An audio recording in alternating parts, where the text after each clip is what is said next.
Hi, Whisper to Me. Hi, Angie Jones. Hi, Teacup. Hi, Kathy. Hi, Flower Girl Phillips. Hello, Sam. I'm just going to put the hi, Extra Good Citizen. How are you? I'm just going to put this in Slack so they know we're live. I don't know if you guys watched both interviews. There was an interview. I've never heard the woman or the platform. She was completely biased. If that went on at I think it was 4 or 5 in the afternoon. I don't know if you guys caught that one. Well, look at this. I just bit my lip again. I have to stop doing this. But the whole one, that one I took notes through the entire thing. The second one, I said I'm going to listen to it while I do the diamond painting.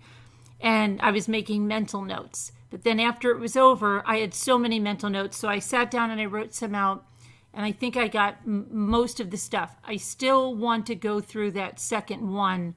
And I'll probably do that tomorrow, maybe update. But there's so much that I have already that are like blazing red flags, like on fire. I don't know if you have the same ones. Maybe you have a totally different opinion and you want to come on panel and tell me what you thought. Or if you thought, wow, I saw that they were really telling the truth. I really believe these people now. I'm looking for my lip balm or something because I just ripped the skin off my lip. I don't know why I continue to do this, but I do. All right. Let me just go in Slack here. Put this, let them know we're in here. So think about it while I'm going on. If you don't agree and you can be civil, you can most certainly come on. We don't allow swearing or stuff like that or name calling. Here it is. You most certainly can come on. And if you have similar opinions or if you wanted to remind me of things that maybe I didn't get to write down or whatever, or talk about it, you're more than welcome to come on when I am done with this. Okay, now let me just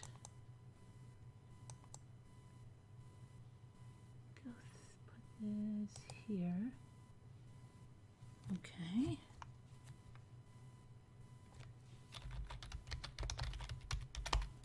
All right. Now, where am I? Back to the chat. And let me just grab my notes, which are a total mess. Because I was just typing. Notes, I just emailed them to myself. Here we go. Okay. So I'm just going to go through this. Let me just make sure I have a moderator in here because I'm sure we're going to get some High Time for a Change. Hi, Nora. Hi, Carla. Hi, Sam. Hi, Lori. Hi, Carol Boyce, Liza Ward. I'll finish with the highs after because I just want to go on this while I remember as much as I can since a lot of it's floating in my head. Hi, Nicole. I just want to make sure we have a moderator. Hi, White Tiger. Hi, FoxyBot. Yeah, I know. I always do it though, FoxyBot. A little thing and I rip my skin right off. I do it every single time. Hi, Knitting. Do we have a moderator in here? Sharon. Do we have Sharon in here? Two Scooter. Lisa H. Dylan. Anybody in here? I know Mama Ames is in bed and so is Margie.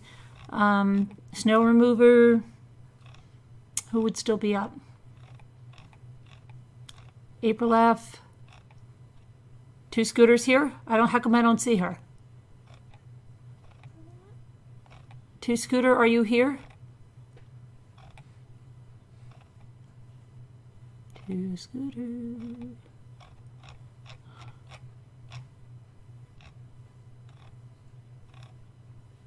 There she is. Okay, good. Okay, so I'm just going to go on. I'll say hello.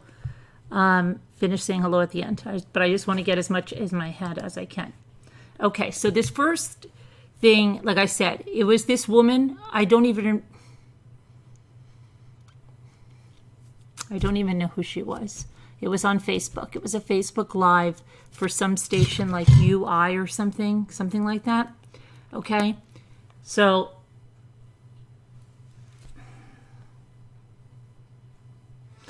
the first thing, he's with Kourtney. Kourtney keeps answering for Michael. Now, one time during the second interview, there was a tense moment when he interrupted and they looked at each other and they were like, well, no, that was important. And then she kept looking at him like, to me, it looked like she was scared of him or what was going to happen later on. That's just the impression that I got. I don't know. But she is like right in there. And when they talk about the whole taping of the amicus attorney, that is très bizarre. Okay, so, but let's talk about this other one.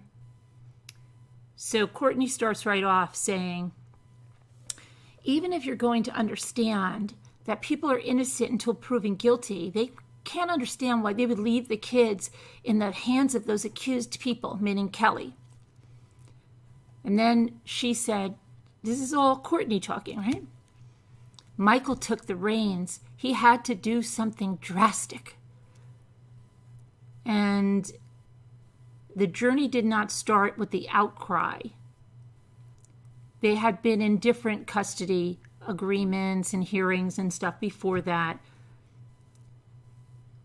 And they sat on their back porch, and this is where it starts to unravel. And the lawyer said, why don't you start a private GoFundMe and a private Facebook post? Now, GoFundMe isn't private. So what he means, but this doesn't even make sense. What he means is that you're not going to have that lawyer put it in front of 100,000 people.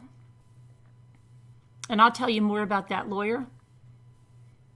He's running for office. Yeah, I checked into that guy. Anyway, so where is it a private? It's not a private GoFundMe, Michael. So he says that he said to have a private GoFundMe and get a group page. And he said that he put it down there and, it was evidence. It was evidence, he said. No, it wasn't evidence. He doesn't know the meaning of evidence, okay? But he says it was evidence. And thousands of people had seen it. And, then they had no choice because literally thousands of people had seen it. And they found out that people were relating to it. And it was connecting on a level that was quite phenomenal. So that's it, folks. He decided to just get that out as far as he could. So he says, this is another thing. He's trying to talk about what a toll this is taking. You know where he put Sophie?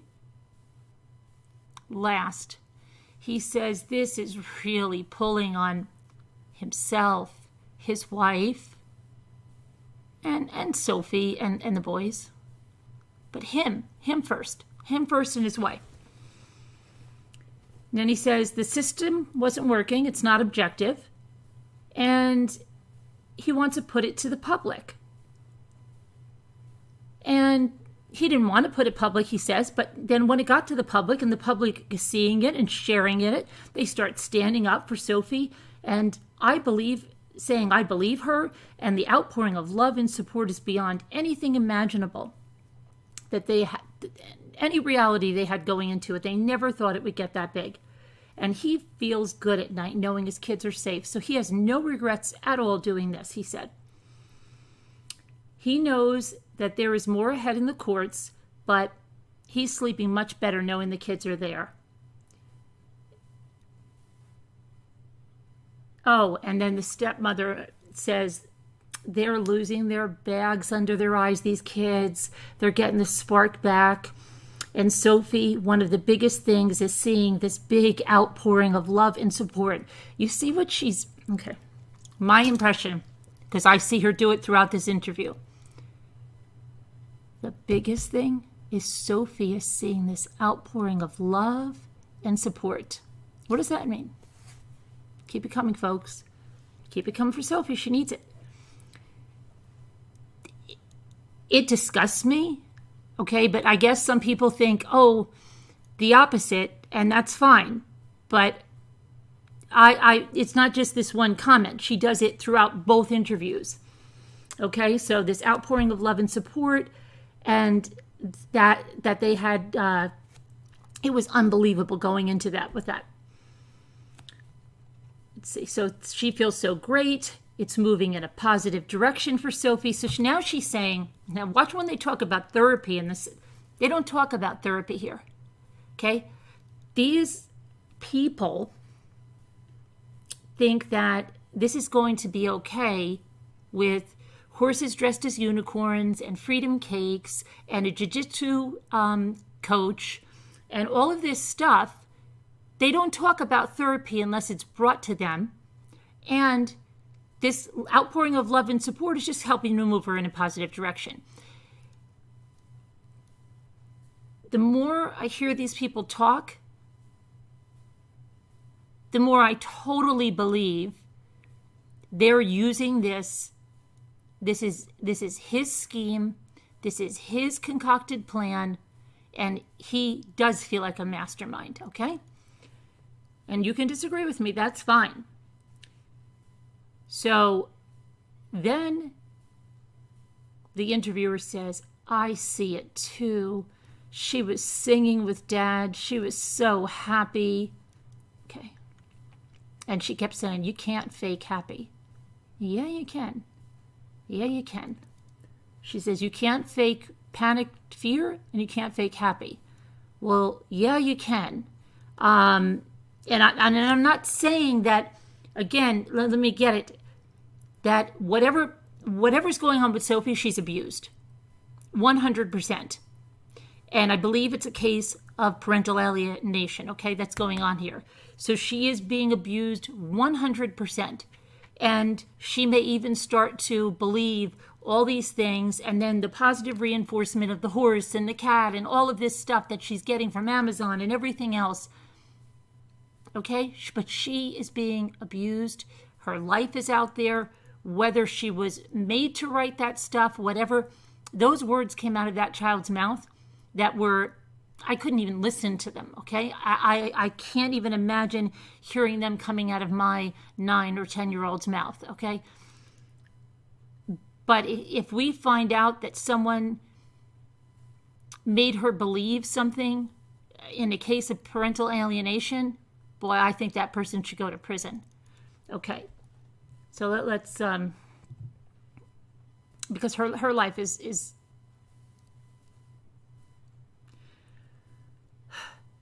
okay.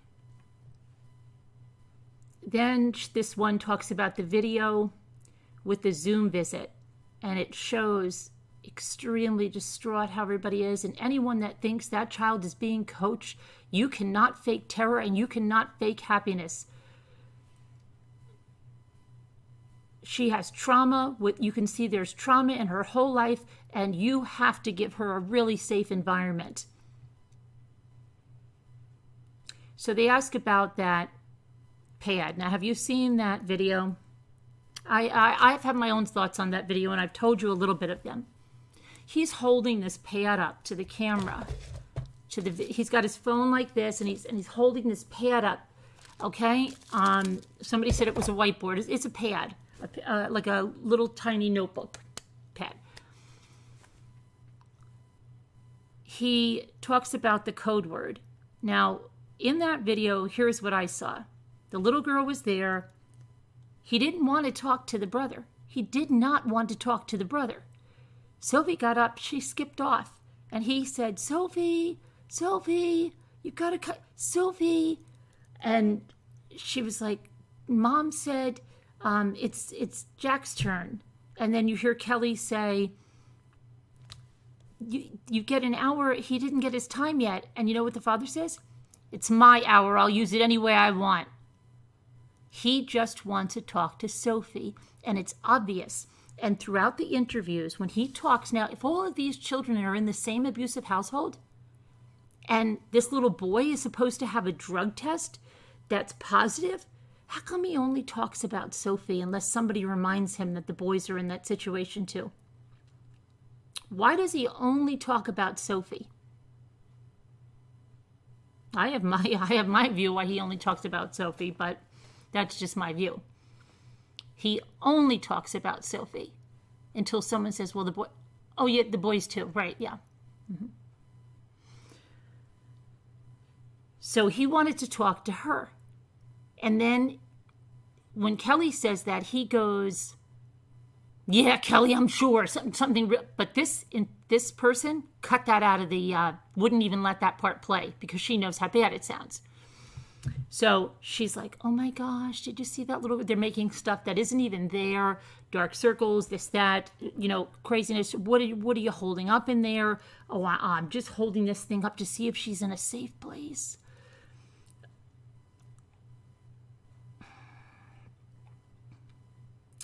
Now, going back to all of this, he told her that he had not spoken with Sophie and the boys for some time. So they reached out to the Frisco Police Department to make sure they were safe. They had that Zoom call, and he said he saw oh my gosh, he was so freaked out with that. That it's the worst he has ever seen her look. Circles under her eyes. She was either not getting sleep or it's something else. Obvious in an instant that something wasn't right. He knew it instantly. He said she was using her code Mockingjay. That's her emergency word from the Hunger Games. What is a 9-year-old watching the Hunger Games for? And she had previously written a letter with code words because she is so closely monitored.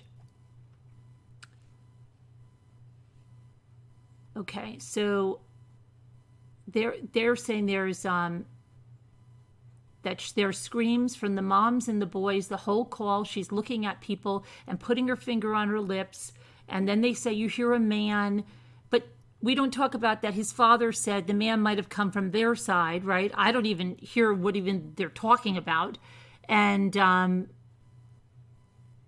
he said, what are we going to do? We have to see that she's safe. So he said they had a court order. They were not supposed to have any males there. Why do you hear a male? And then she's going on and on and on about it. Father says, I did not even hear that. I was so in the moment. He says, I didn't even hear a male. I was so in the moment until the group members said they heard it. I don't know what they did, he said, if they have any kinds of special tools. But he keeps saying the justice system is at fault and they're not going to do the right thing. And he goes, ask me how I felt. I felt like my heart was breaking and I was pissed off. Well, really? Your heart was breaking and you were pissed off? Because when you were sitting in that car when you should have been pissed off, if you were sending your daughter back to be gang assaulted, you weren't. You were calm as a cucumber there. So calm when you were taking her video before you're leaving to bring your daughter to be gang assaulted, right? You were calm. I never saw somebody so calm sending their daughter off to be gang assaulted, okay? It's not appropriate. Well, you have to go. We're obligated. Stop it, Michael. You're a liar, okay? That's my opinion. By the time we got her, we had to bring her to the hospital by Sophie's account of what happened. And all of this, what this means to her is now she feels that she's not alone, okay? And he feels it's his duty from God to take care of his daughter. Well, you didn't take care of your kids for 8 months. You didn't even see them. You didn't think it was your duty from God then? Then it was okay? And from what he says in the next interview about that 8 months period, he says he left his house with $200 in like a bag. You ever notice Michael never has any money? He always says, we went broke doing this, we went broke doing that, we went broke doing this, I had to build myself up again. But he builds himself up again, but then he's always broke again. So what's up with that? And then he says he blames this last time going broke on the pandemic. But didn't he have a mail order business? That would be booming during the pandemic. Okay. So he said, if my child was screaming in pain and having things. Oh, this is the lady doing this. She said if my child was screaming in pain and having things not normal with that age, she's talking about UTIs or a yeast infection. Not normal with that age, UTIs. My daughter started to get UTIs at the age of 1 and 2, and she wasn't sexually abused. But she was very, very sensitive to any kind of bubble bath or anything, like any kind, even like shampoos and body washes. She always was. Okay? So, no, I think you're really mistaken. Kids can get UTIs for a number of reasons, and they're not sexually abused. Number one. So she says, if anyone questions the motivation of this father who's in physical pain, you need to stop it. And then she says, we don't have to talk any of the medical details. Well, we don't want to see, and the other one says the same thing. Nobody wants to see the medical details. But it's been said that this child had injuries, lacerations, things like that. Yet, there's not one bit of substantiated medical evidence, real evidence that points to that. And of course, when it comes to that, they don't want to discuss that. But they put everything else on there, right? Just to even say, yes, we have this medical report that states all of that. They don't. Okay. Then she starts talking about pedophiles in high trust positions, and she starts talking about the code language, and they're not Chester the molester that you see in the van, and they cover for each other, and it's this. She said there is this sophisticated counter campaign against Michael. And the disinformation in the counter campaign against Michael, and here we go again, same tactic as the other one, and they both use it. If you doubt Michael, if you ask Michael for proof, if you question Michael, what are you doing? You're against Sophie. So this one says, you're against Sophie. Articles are being run, she says. The Dallas Morning Times said that she is fine and perfectly safe. And it's a QAnon conspiracy. And she said QAnon had nothing to do. And Save Our Children, they may be involved and they may have stuff with QAnon, but, it's a nice try. But people in influence positions are trying to discredit Michael. Michael feels it and says it's just a disgrace. And he says he doesn't have the right words.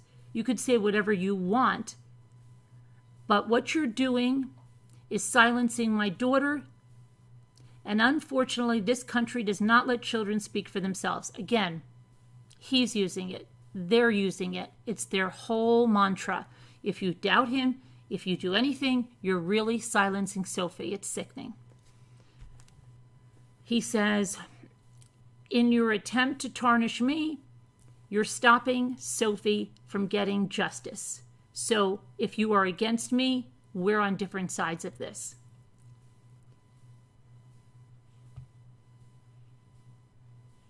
Let's see what else. Okay, so they want to talk about the brothers now, and the one brother that had the positive drug test, right? So she asked, how was that executed? And he said, well, we had gotten a call the first part of May that his ex left first, and he lied in this one too. He goes, my ex left the state, I didn't know where she was. The next sentence, he said she's in Oklahoma. Okay, so he knew where she was. He said, but then he found out she was there on this place with a convicted drug felon on a compound, and someone came on, and then they said they had to lick phony salt rocks, and we were documenting everything, and I'm showing Kourtney and my mom what was going on, and we were very concerned about it, and they arrived on Thursday. Okay, so he said the kids came on Thursday. By Friday, his mother and Kourtney brought Jack into a lab to do a zero-tolerance hair follicle. He said we did not take them all in because we were broke. It's broke. Why? The pandemic affected their business. They were broke. So Kourtney took them to fast test labs, he says. And she said, that's the same ones the courts use, and thought credible. They took 5 samples from his head, but then one of the people said, oh, they cut the hair? Yeah. That's not what they do. They have to pull it out by the... So just when she said that, I'm like, what do you mean they cut the hair? You don't cut the... Okay. So she said, well, they took it, and then he's saying, well, someone said we gave goat hair, we did this, or we mailed it in. And, but of course, they didn't tape that. See, they tape everything, right? They record everything. And he just said the importance of documentation. Why didn't she record them pulling out the kid's hair? Okay. Anyway, he said they hadn't had them in 66 days, and they took the hairs for a 90-day sample. And she says, and then they made sure, they told me they washed those samples so that whatever it is that tests positive, it comes from inside the hair follicle. And she said it was incredibly high for marijuana. And she goes like this, I think the coke level is there too. And combined with the 911 call and the arrest for Jake and Uncle Dan, and we did not think it would be hard to take the kids and could not believe that they didn't want to just give us the kids. So they ask again, you took Jack to the clinic? Yes. You didn't mail it in? No. Was it in connection with CPS reports? And he says, well, we didn't tell CPS anything about this. Why not? Oh, because if we told them, that agent's in cahoots with all of them. Because that Jake, he must have connections. That's what it is. And we were concerned, so we just went on our own. We didn't tell them anything. And then he says, we did not have the results at the time. They did not have the kids when they got the results. And they got the 911 calls to the primary residence in Frisco, he says. And then when Kelly called 911 when Jack was acting erratic, he says, yeah, a slew of calls. And we read police reports, but the calls had so much more on them, he said. And he called and no one got back to him. And so they decided they were just going to drive to Frisco. And at that time, the CPS supervisor calls them up and says... And he says, hey, we're on our way to get the kids. And the guy says, well, you could try, but it's not your weekend. And he says, you do realize they are living with someone who has a drug conviction. And he says that the CPS, the guy from CPS says, Jake, he doesn't have any drug. He's like, oh, gosh, I'll never forget that. He said, that's the time I knew. So he's making this big cahoots thing, right? Okay. Let's see what he said. That was a major point. There were issues going on, but the boys' issues are drowned out. The boys' issues are drowned out by Sophie. But they are concerned for them too. But she drowns them out. Okay. But now everybody's happy. Everything's fine. And they feel good and they feel safe. And the interviewer says, well, once again, your character is called into question just for wanting your son safe. And then she says that CPS in Texas is highly, highly, highly corrupt. And there are multiple, infractions. The guy, Jake, is really connected in the community. So he is being covered for. And there's a nonstop stream of people trying to convince me that you are lying. This is the interviewer talking. That you are lying, and a slew of trolls to smear you. And she says, if anybody's in here, this is Facebook Live, you will be blocked. because what you're doing is you're trying to smear this man. And when you're trying to smear this man, here we go again with the manipulation. What you are doing is siding with the alleged perpetrators, and you're taking their side, the side of the offenders who are trying to silence Sophie. And it's a message to everyone doing this on YouTube and Facebook and everywhere that if you're doing this, if you're questioning this man, if you doubt this man, if you have questions about what this man is doing, if you question what he's saying, you have sided with the perpetrators against the victim, and you will have to answer to God. And it's not going to work. It's not going to work. Okay? That's exactly. Okay. So she says she spoke with Sophie for 30 seconds, and she believes her. And shame on you if you don't believe her. Okay? Now, nobody's saying they don't believe her. If they question the father, these people are saying, that's it, you don't believe her. Okay? She says, we'll change the tone now and talk about Sophie's army. And it's real. It's really happening. There have been people pouring support out financially and emotionally. Okay, there are people who have taken it to threats, and those are not helpful and not helpful to Michael. And those people that are calling the police and asking for answers, they're not helping either, questioning Michael or anything like that. Some people following the story are following it too deeply, and that's just an unhealthy fixation for answers. They want answers to every little detail. Can you imagine these people? They want answers to every little detail. You don't need answers to every little detail. We are not owed this information. We should just take it, face value, go about our other activities. And she says, why don't you go to volunteer at a crisis hotline? Be an operator and answer phones there. So she says, the outpouring of love has been amazing. Do you have anything to say about Sophie's army? And he goes like this. Oh, you just gave me chills. It is an emotionally packed experience to go through, but opened our eyes that it existed in this scale. That it does. And it's been a beautiful experience. And you know what? It's casting everybody out of victimhood into survivorhood. He is in such a false reality that everybody's just fine. They move from victims to survivors. Everything's fine. They don't have any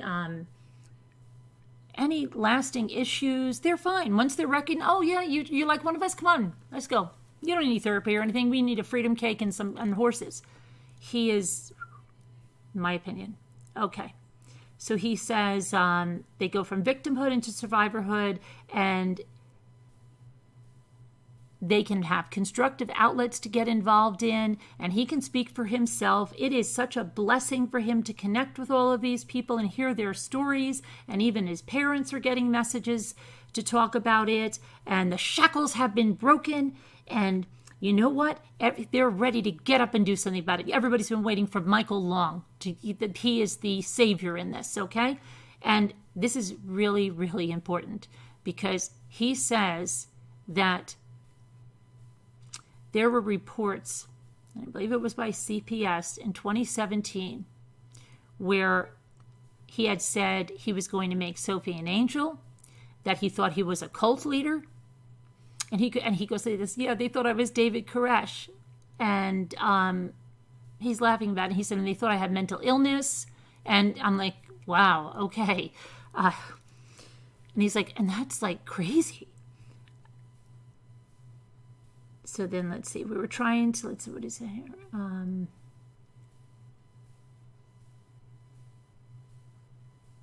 He says, oh, it's not just about Sophie. It's not just... and her brothers? Oh, yeah, and her brothers. It's not just about Sophie and her brothers. There are other children that we can go forward and help. Like, Sophie's all done now. This is good. This is done. She's done. We don't need anything. We're going to get jiu-jitsu classes and some people to handle reptiles and stuff.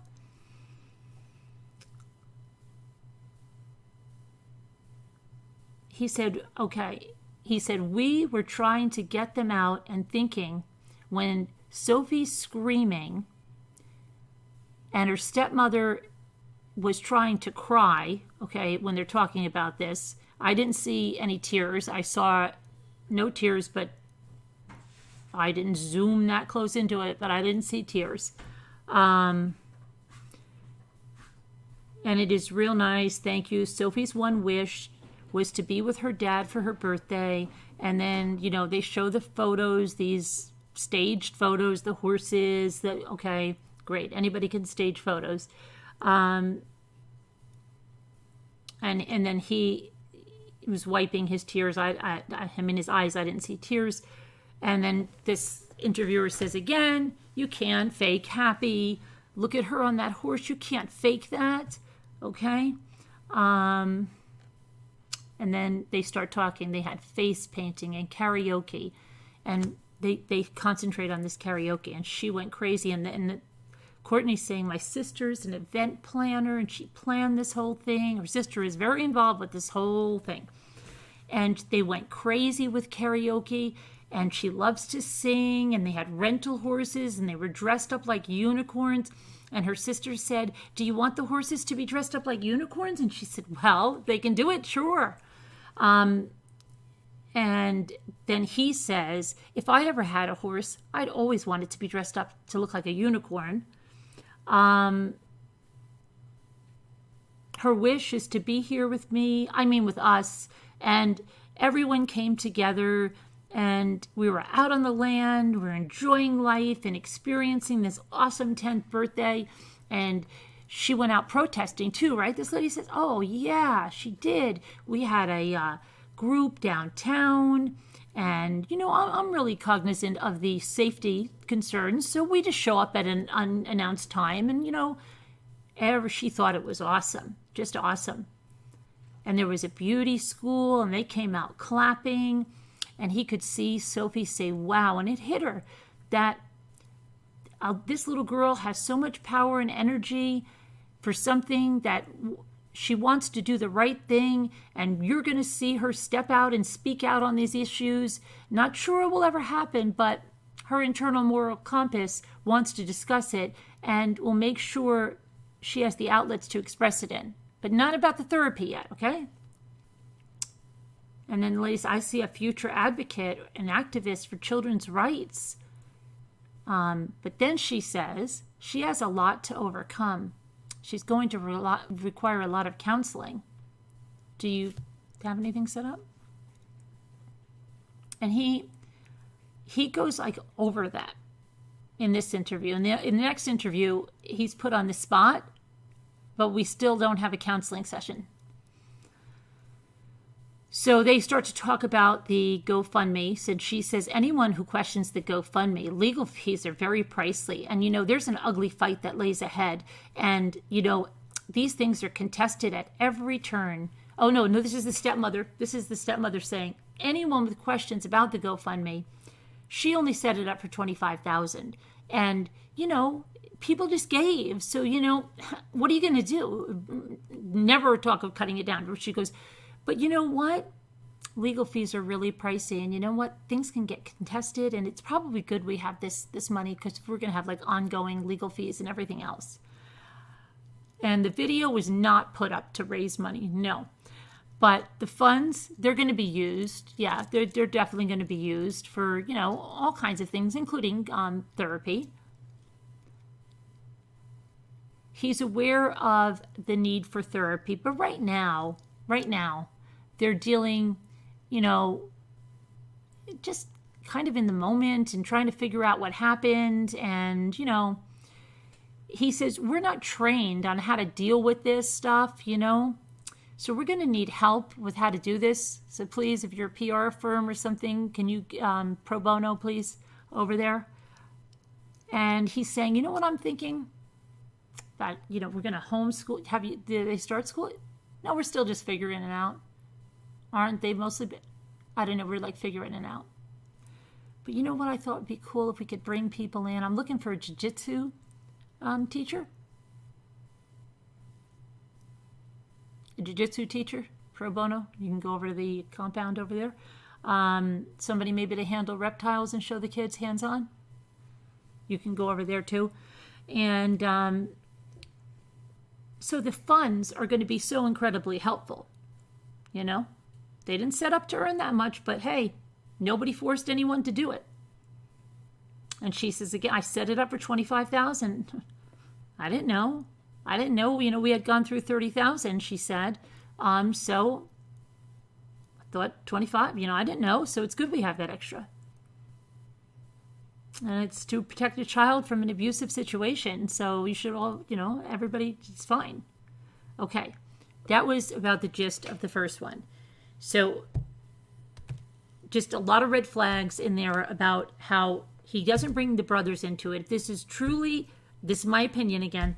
If it was an abusive situation like he says, wouldn't he be just equally concerned about the brothers, especially the brother that they say ingested, that they know 100% he ingested these drugs?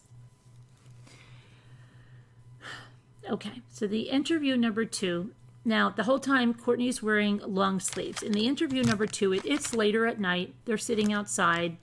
Their kids come out a few times. You hear the in-laws come out. And now this one, again, I'm up and down in this one because I was listening mostly in this one, okay? So they talk about this fraud article. So this is not going to be in chronological order. And he says, it's all news to them, happened today. And he says, comes out of a PR firm. And it looks like they were hired and it's filled with misinformation to smear us.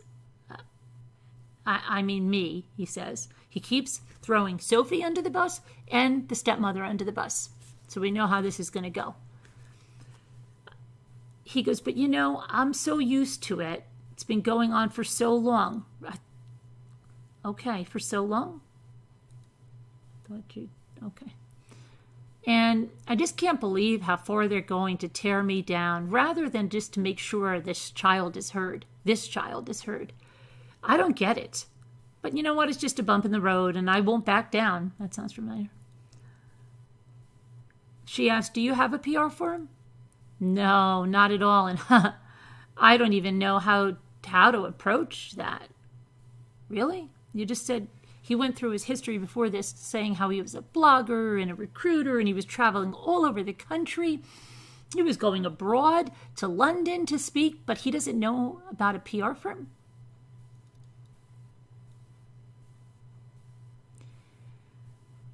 And he says, and you know what? There's nothing to spin anyway. I don't have to spin this anyway because you know what? It's nothing to spin. And he says, that thing just looked like a press release. I mean, it looked like a press release. Just an attempt to move this. Now, listen to this one. It's just an attempt to move this to the major media outlets. And you know what? We don't want that. We'd just rather talk to people instead. We'd just rather talk to Joe Blow YouTuber. Let her go to Diane Sawyer. Need that. He says, but we're living our lives. We have animals to be fed. And, it's just like keeping the balance of life here. We don't need to do that. Again, they touched on the schooling. He couldn't give an answer. And then Kourtney says, well, even though we're going to be homeschooling, they still need supplies. They need backpacks and lunch boxes. And people in the chat are going, Kourtney, stop. This is going to come back. Stop asking for money like this. Don't do this. It sounds bad. Her own supporters are in there telling her this, okay? Because every minute she's talking about what they need more money for. So they need this and they need the backpacks and the lunch boxes, and they talk about, is this account frozen? How much has been taken from it? No, the account's not frozen. We've taken stuff from this. They didn't talk about what's left or what it's going to, just that, it's needed. And Kourtney keeps butting in, I said, and answering. At one time I told you about that tense moment between the two of them where they got in with so that they don't know what evidence is.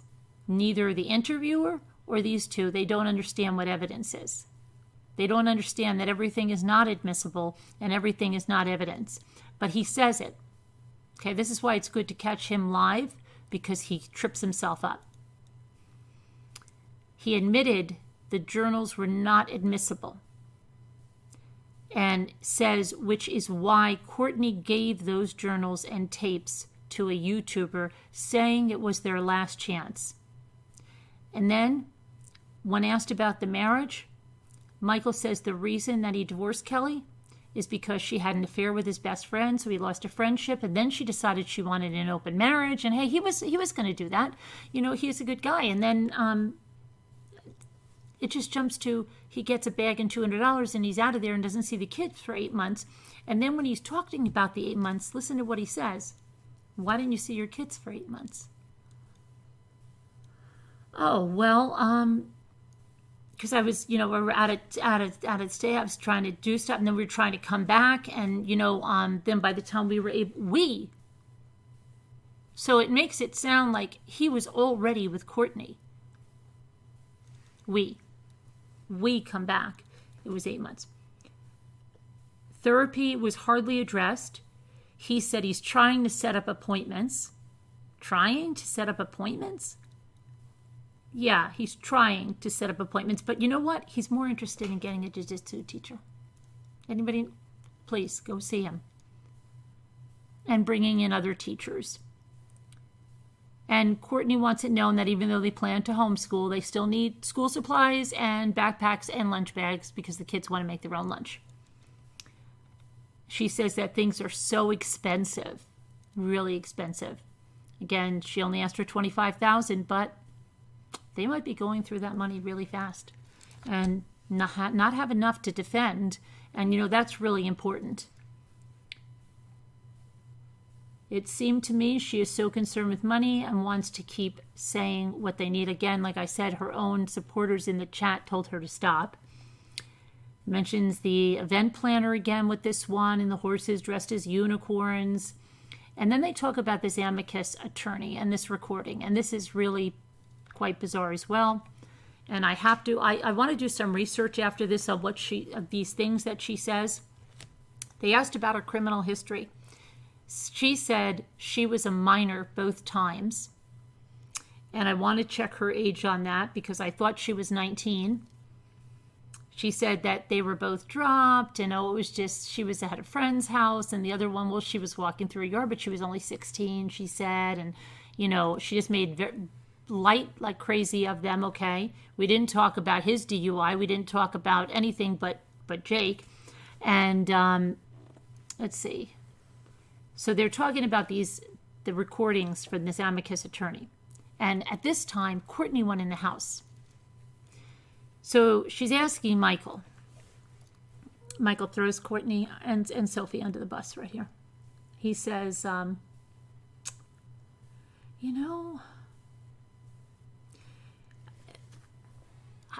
actually, I think Kourtney shared those. I didn't even know at the time that they were being shared. I was not aware. He could see how she would share them and want to share them. Then he mentions they attempted to get those and the journals to be seen in a court hearing, but the court said they were not allowed, which would make them what? Not evidence. Not admissible. So it's not evidence, which they keep loving to say here.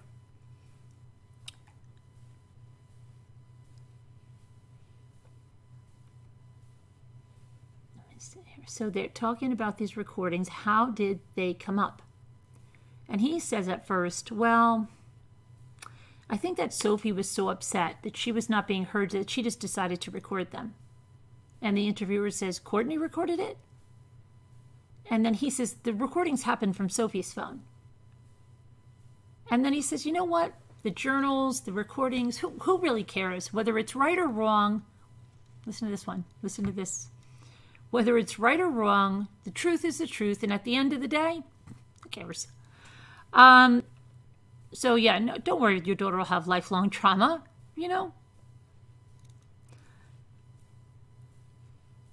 So he says, the amicus attorney said that we don't know if there's abuse or no abuse, and we don't even know if she's has mental illness. So we're going to send her back to her mom, he said. And he said, that's a tough pill to swallow when your child is telling you something different. Now notice, he's always going to say now, Sophie's story, Sophie's voice, Sophie telling us. What happened to the evidence? The lacerations. All of that stuff they said. Why is that he doesn't mention it anymore?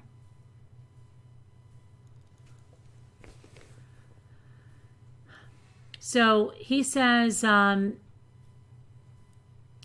she had said it was the day of the hearing, and they're talking about how they released those to the YouTuber.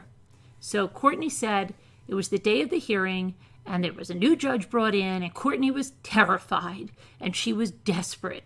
So she told the YouTuber, you're our only hope, because they won't put this into evidence.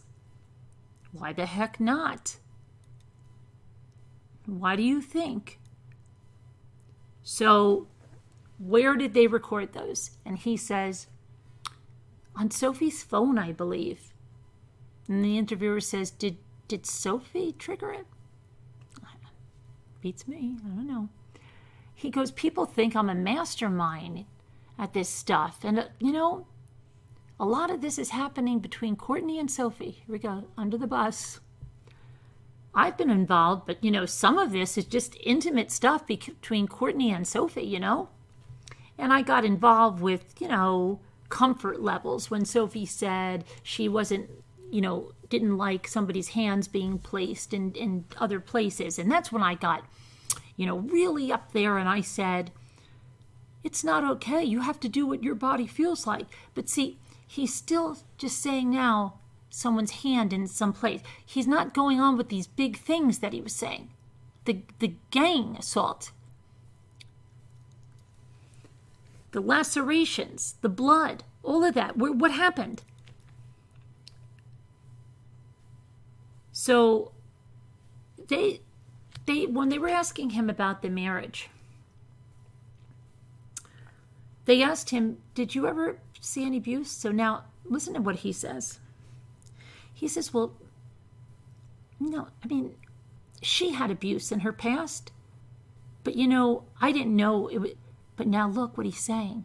He's talking about his daughter now. Look at the abuse his daughter, he's saying, has. So he's saying it affected Kelly in such a way that it's really screwed her up, okay? But he knew she had that, but he didn't really know. He didn't know really what's going on. And then they asked him about, well, did you file all these other reports on other people, and you were accusing other people? And he's going back and forth on this, and he's like, no. They were accusing me in 2017, and that's when they said I was a cult leader, and I was like Dave Koresh, and I was going to make Sophie an angel and everything. And then he said there was a CPS guy there today that said he was going to make Sophie an angel. And they said, what happened? They said, well, Sophie came out and said, what are you doing, Daddy? And this guy said, I'm going to make you an angel. And she said, I'm already an angel. But back in 2017, they had big concerns about him. Okay?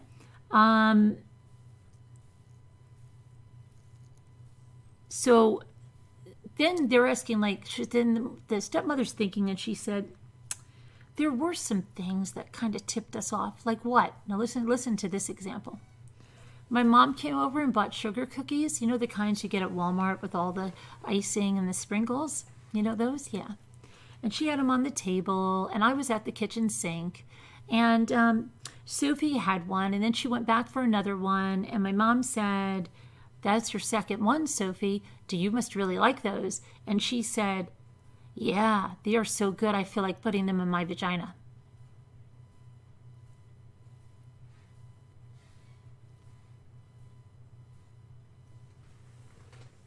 Okay. They only talk about Sophie throughout this whole thing. Okay. Once they got past that drug stuff, they didn't bring that up again. They're hyper-focused on Sophie. Hyper-focused on her. He slips when he was talking about the problem of sexual abuse. And he said,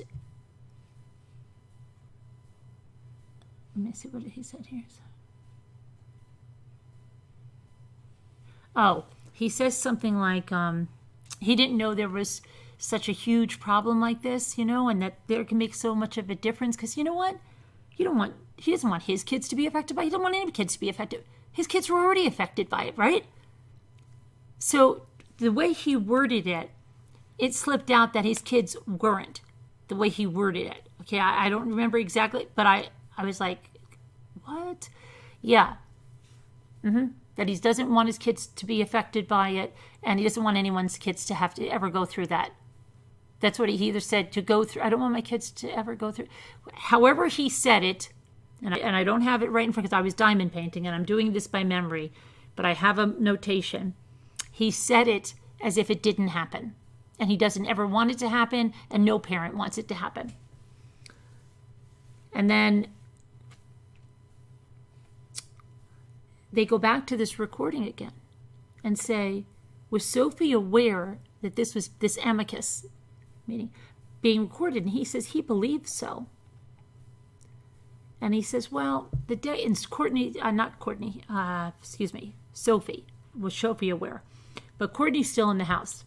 So Michael's still talking about this. And he says, well, the day those interviews took place, you drop them off and you come back. And, when I came back almost immediately, Sophie kept saying about how they told her she was such a great actress and that she was in drama classes that her mother put her in. They kept using those drama classes and telling her what a great actress she was. And then he says the mother was in the next room. A lot of this did not make sense. And when they brought her in the next room, she immediately started crying. And they said that she was being rude because she was crying, and he was outraged that she was put in that position. And he said there are plenty of situations where kids are not listened to, and that's where they are. And then the interviewer said, well, everyone wants proof. And this is where it doesn't make sense either. The interviewer doesn't make sense, and Michael doesn't. Okay, so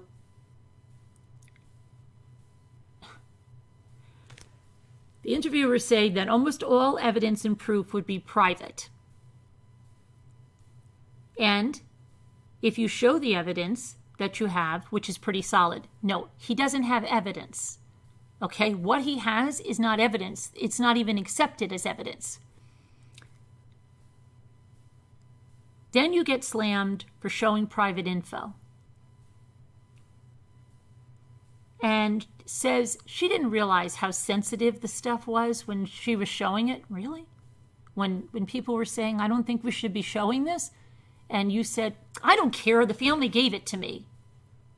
I'm just going to show it. No, I don't think you should show that. That was totally disregarded. Well, now we're backpedaling on that one, okay? And didn't realize just how sensitive it was. She just wanted justice. But now it's a lose-lose situation because you have the evidence and you can't show it. No, you didn't show evidence, okay? And if you had real evidence, you could just say, there's evidence, there's medical reports, they'll come out in the trial. Never heard that, not one time. So then she says, so then it's either that they're saying it's coached, they'll say, oh, she's coached, or it's just too private. So it's a lose-lose.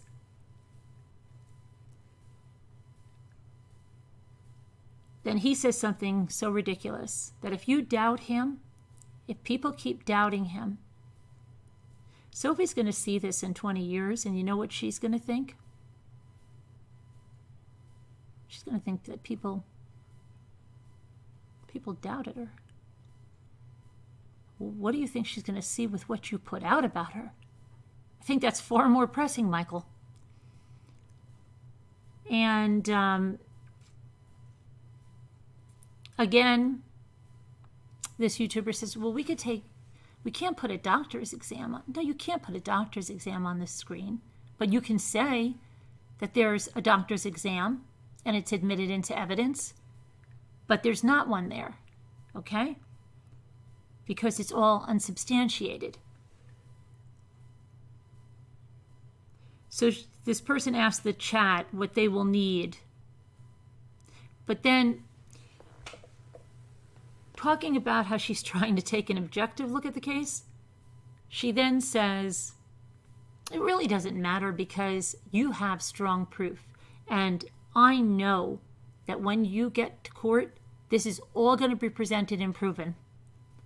I know that. Well, that sounds unbiased. And he says, this is funny, maybe. She says she knows 100% it's going to be proven in court. He says maybe, but she's sure. And then he's talking about this, and he said, you have to ask yourself a tough question. Now listen to this one. Do you violate privacy, or do you violate someone's safety or well-being? And he uses a very important manipulation tactic that a lot of people use when they want someone to agree with them. But he says, between safety and privacy, he would choose privacy, and he wouldn't do anything different, and any parent would agree. Okay, so that any parent would agree, or I know you'll know this is right, all those tactics. Okay, so he's using those. Okay, no, really, Michael, privacy or her safety? Do you think by what you released, you didn't interfere with her safety and her well-being? For real? You've got people out there that are looking for that kind of thing, that want to hear those kind of accounts, and are thinking really the most disgusting things in their head every time they see your daughter. Okay? Her safety? They can be out there looking for her now because of what you released out there. Okay? And all the stuff you continue to release, the songs and all of that stuff. So you did both. You violated her privacy and her safety and her well-being. So there was no choice. You violated all three. This guy is just crazy. So then, but he knows that he can protect them. Really? You ruin their lives. I hope you know that. And he says he knows they are safe and happy. Says that Sophie has had no contact with her mother, didn't want to call her on her birthday, and that was her choice. Okay. And then the interviewer says, well, I believe her because she's not that good of an actress.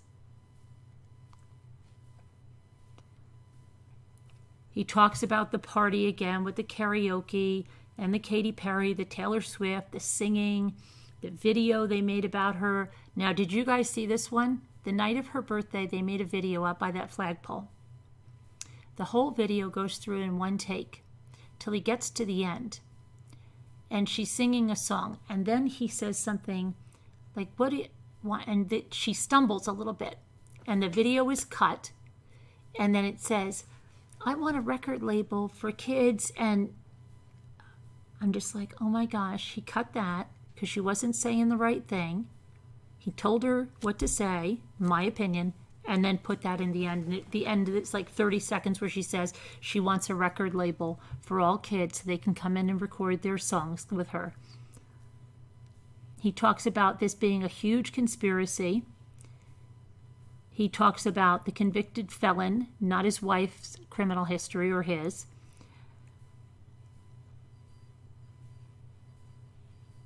Let's see. And like I said, I have to look it up. He keeps blaming things on Kelly. Says she's spiraling. There's spiraling going on in the household. And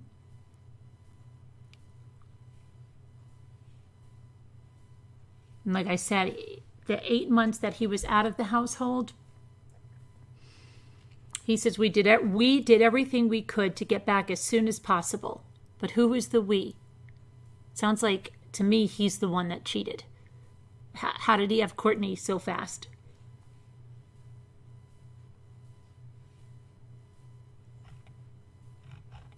And so that's where I am in that interview. Now, I'm interested if you bring up any other pieces that jog my mind, or if you want to come on panel and talk about it, that is fine. Okay, so what do you guys think? That was just going through. So does anybody want to come on panel and discuss this? And you can agree with me or not agree with me, as long as you're civil and you don't curse and you don't start to yell and scream. Yes, I'm aware of that, Mystic. Kelly has a baby with Jake. And Michael has a baby with Kourtney.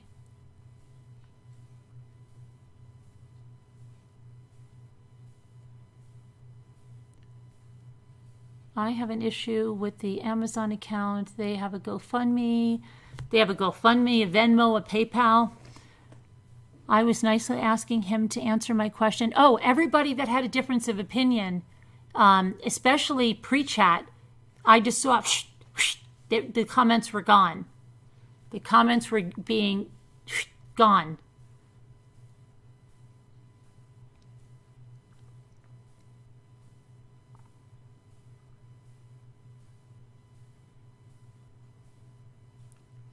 Sophie's going to be mad about what Michael has done. Absolutely, Eric. Hi, Kevin Leonard. Hi, Ivy. Kathy. Carolyn, did you see how Michael reacted when Kourtney said he was mumbling to her what to say? Yes, I thought many times. And then the one time when he interrupted, and then he was like, but it was important. Like, it looked like, and how she jumps in, they look like they're covering, like, remember what to say. It doesn't look like, oh, there's no way to spin it.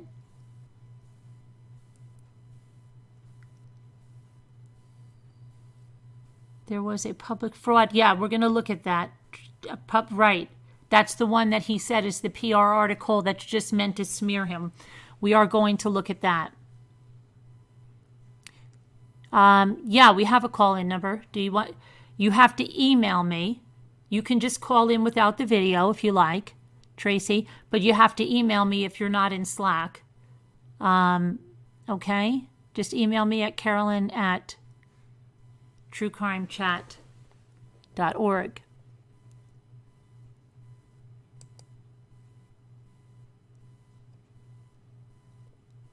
Saw someone comment in the interview that he left his first wife for Kelly. Is that true? Peridot, I'm not sure on that one. Does anybody know the answer to that, if he left his first wife for Kelly?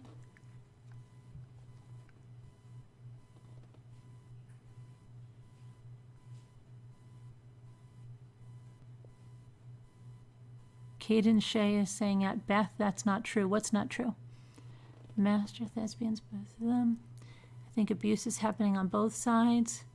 As someone who was abused as a child, physical and emotional, yes, the girl is definitely abused completely.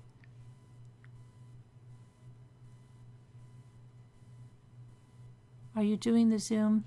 Yeah, you can email me. If anybody that wants to call in has to email me. But if we get a lot of people on panel, let's just talk one at a time. Don't scream, and just not monopolize all the time. Let everybody have a chance, but no cursing, no screaming, or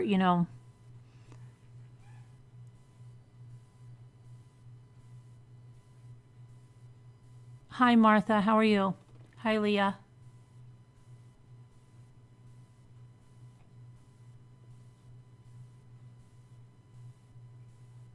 Hi, Danielle.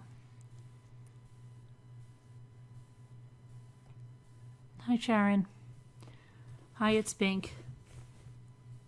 Tangi said, so did Michael really take Jack in person for his hair drug test?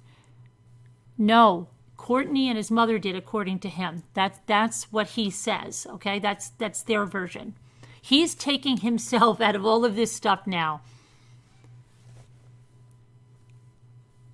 Is there any transcript of the interviews? Not that I've seen yet, Rabbit Dog. Oh, and that Rabbit Dog is back, everybody. Rabbit Dog is back, so visit his channel again.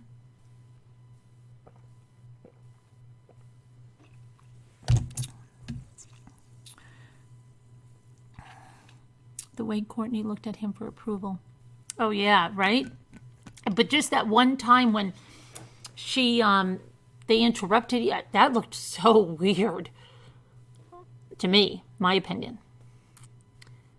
In family court, you are guilty until proven innocent, unlike other courts where you are innocent until proven guilty, Susie's saying.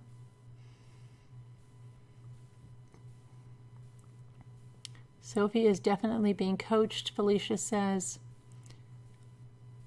Off topic. Oh, Ethan was chugging chocolate milk? When was he chugging chocolate milk? In a video or behind me? That kid.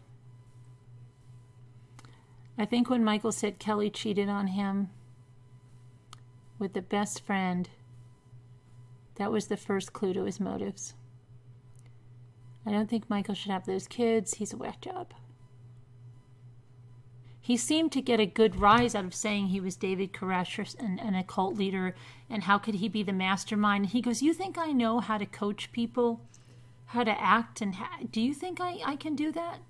Do you think I can do that? Why is he always concentrating on Sophie? Does anybody notice that? If all these kids are in the same allegedly abusive home, why is he only concentrating on Sophie?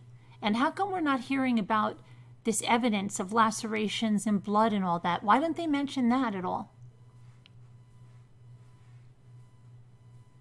You emailed me? Okay. Hold on one second. Let me get the number. Ouch. Anybody that wants to call in, just email.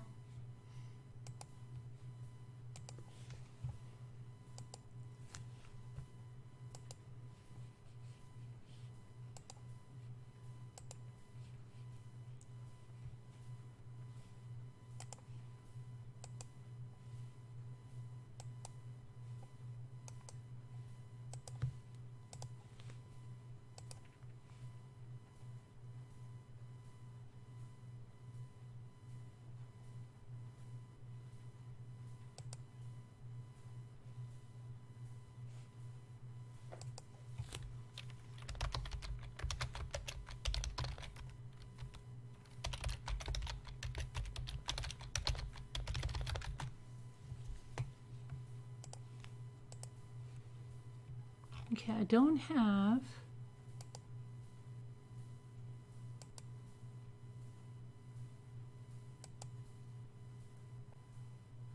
because I don't have anything.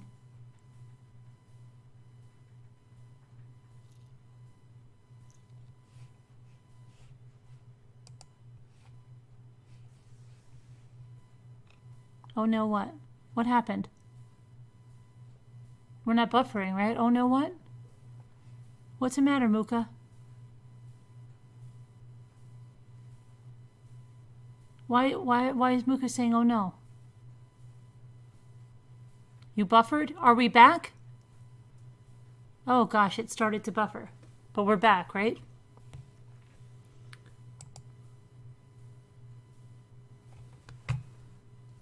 Okay, good. You guys scared me.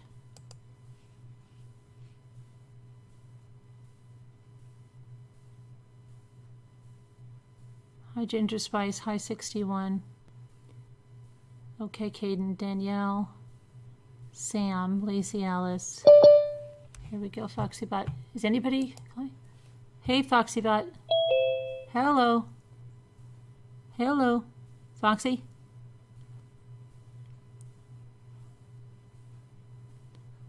Is anybody calling in?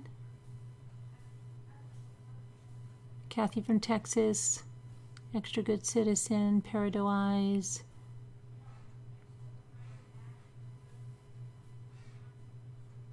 Foxybot? I don't think she can hear us yet. Jenny D. Bethany Scobie, Tony Monty. Hi, Mandy Hall. I always get nervous when it's live chat. You do? Hi, 61? Beth, should she have been asking a lot of questions? Beth, should she has been asking a lot of questions, Caden saying. Where's Beth? I don't see Beth. Oh, I see Beth Bryant. Beth Bryant, do you want to call in? Mystic Firefly, are you wanting to call in? Maureen 100, yes, it's a horrid case, it is. The girl is abused any way you slice it. He said he didn't agree to the gag order. Right, oh, absolutely, Stella B. Yeah, I didn't agree to it. Right, it's not your choice. I said the same thing. I'm like, who does he? That just shows you who he thinks he is. I didn't agree to it, so I can do anything I want. Oh, and then he says, oh, and then when the welfare check was there, they didn't do their job. You know, like everything is always somebody didn't do their job. It's a big CO conspiracy. Who's going to holler at you, Mystic? We don't holler. We don't holler here. You're in the wrong channel. We don't holler.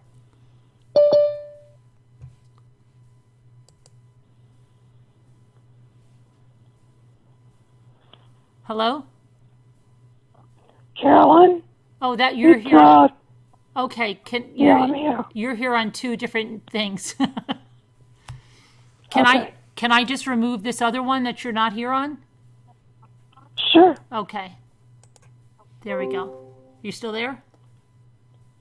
Yeah, I'm still here. Okay, good. Let me sit up. How you doing? Sound a little bit better. A little tired. That's probably good. Not hyper. You sound How you doing? I couldn't. Oh, you sound a little sick. You've been sick? Yeah, like I've had this infection going on for a year, and I just got back from the doctor again, so it's not leaving. It's caused a lot of issues, but I'm a tough kid, so I'm hanging in there pretty good. Yeah. I mean, pretty proud of myself. Look, I couldn't hear you when I was trying to get in on the Zoom, so you'll need to tell me what you were saying, because I couldn't hear you. What do you feel about this case? Well, I'll tell you the honest to God truth. I actually saw it before you started talking about it, and they were having a live chat about it, and I chose to stay silent because, as y'all like to hear me talk in my natural Cajun accent, and I said to myself, something ain't right here. I don't know what it is, but my Cajun bones are telling me something's wrong. And then so I stayed silent, and I thought, my dad was a juvenile officer of the court, and I was used to him bringing home very similar cases where there was abuse, a parent was abusing a kid, neglecting it. So I would hear it, and I always believed the victim, because, that's what you do. I am a victim's advocate. Right. As far as that just means, it doesn't mean I'm out there professionally. It just means I believe in believing the victims. Yeah. But I also am not stupid, and I know that in divorces, things get crazy and contentious, and sometimes, there has been brainwashing. You can't throw that out, and you can't throw out your common sense. And she's still a victim. It's not an attack on the child. Right, and she's it's still a saying victim. We don't know what's going on. Right. And I think the authorities, from what I was reading on that, I have that. I was going to email it, but I figured you already saw it. But they also had an article on Law and Crime, the Dan Abrams site, and it had some pretty interesting things about, background, and that it was just some things weren't making sense. Right. Now, the one thing that bothered me if the little girl is in some kind of trauma, she's in some kind of distress because she's scratching herself and she's trying to get the. I have a dear friend who's actually the dear friend of my fiance, but I've known him since we were kids because I've known my fiance since I was a kid. Mm-hmm. And he started cutting himself, and he explained why he did it. He went and got help, but he had lost his mother. He had some other problems, and he started cutting himself because he said it made him feel better. So she's obviously under some kind of really bad stress. But parental alienation, Foxy Bot, that puts a kid under extreme stress because the one parent is right. If a father is mentally ill, and I want to say something because I don't want to get people that support him upset, because there are a lot of good people out there that are gung-ho on this case, and they support him and support the child. If the man is mentally ill, then we've learned something from going through the Watts case about not getting into these internet battles. I never ever said that I didn't feel for the Watts family. I just said it was a mistake for them to go to the people they went to on YouTube and to do what they've done to bash the victim. Right. I never said I didn't feel sorry for them. You never said that. We never said that. If the man is mentally ill, then he needs help, and he needs to get it, and hopefully, because that's going to be in the best interest of that child. It's going to be in the best interest of this other child who I understand has had some, drug stuff show up in his hair. Yeah, but now, Foxy, though it is criminal, because if he is designing this mastermind scheme and robbing people of money that they didn't have because they believed something else entirely, then he should be criminally responsible for that, and because that's fraud. Have you ever heard of? It kind of reminds me, if that turns out to be true, and he has made all this up. Mm-hmm. Have you ever heard of the term malingering with a secondary gain? That's when someone fakes trauma or fakes an illness or makes their kids sick to get stuff. But it's kind of weird because they do most of the time. They're not just money driven; it's attention driven. And this guy, he sounds like, if it's true, and of course, I don't know, I'm not involved directly with this family. I can only go off what I'm seeing. Mm-hmm. So anyone that's listening to this, do not crucify me because you are supporting this man. I'm not critiquing him. If that's true, yes, he will be punished. And unfortunately, that's going to be a form of help for him. He will be punished, but he would also get the help, and hopefully he would take it. Hopefully he wouldn't reject it. With mentally ill people, I've been dealing with something else on the internet today about the same type of situation. And, when they're mentally ill, you can do all kinds of weird behavior. Oh, yeah. I mean, when he said he was, like when I heard he got with that QAnon group, and, I thought, mm-hmm. Because he knows they're going to get on that bandwagon. Right. Because, and it worked. I mean, the guy had 240,000 people on his Facebook page. It worked. Yeah, but I know, what I noticed. You know what I noticed though, that attorney, there was an attorney that was sponsoring these videos and getting them out, and I don't see him doing that anymore. And I checked out this attorney, and this attorney is quite troubling.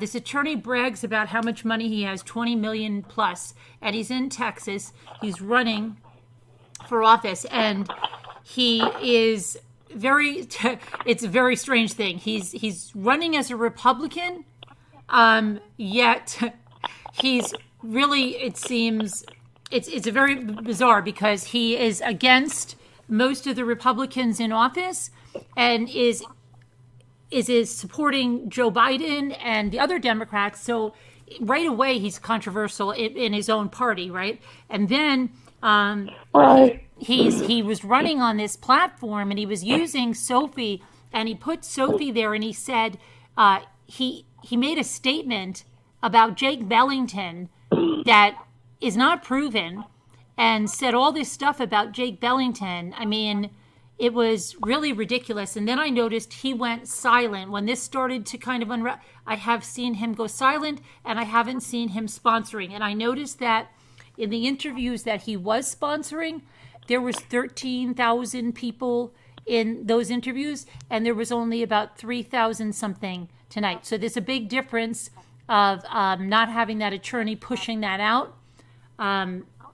And I wonder why, I wonder does anybody know the backstory with the attorney? Does anybody know that attorney? John Castro?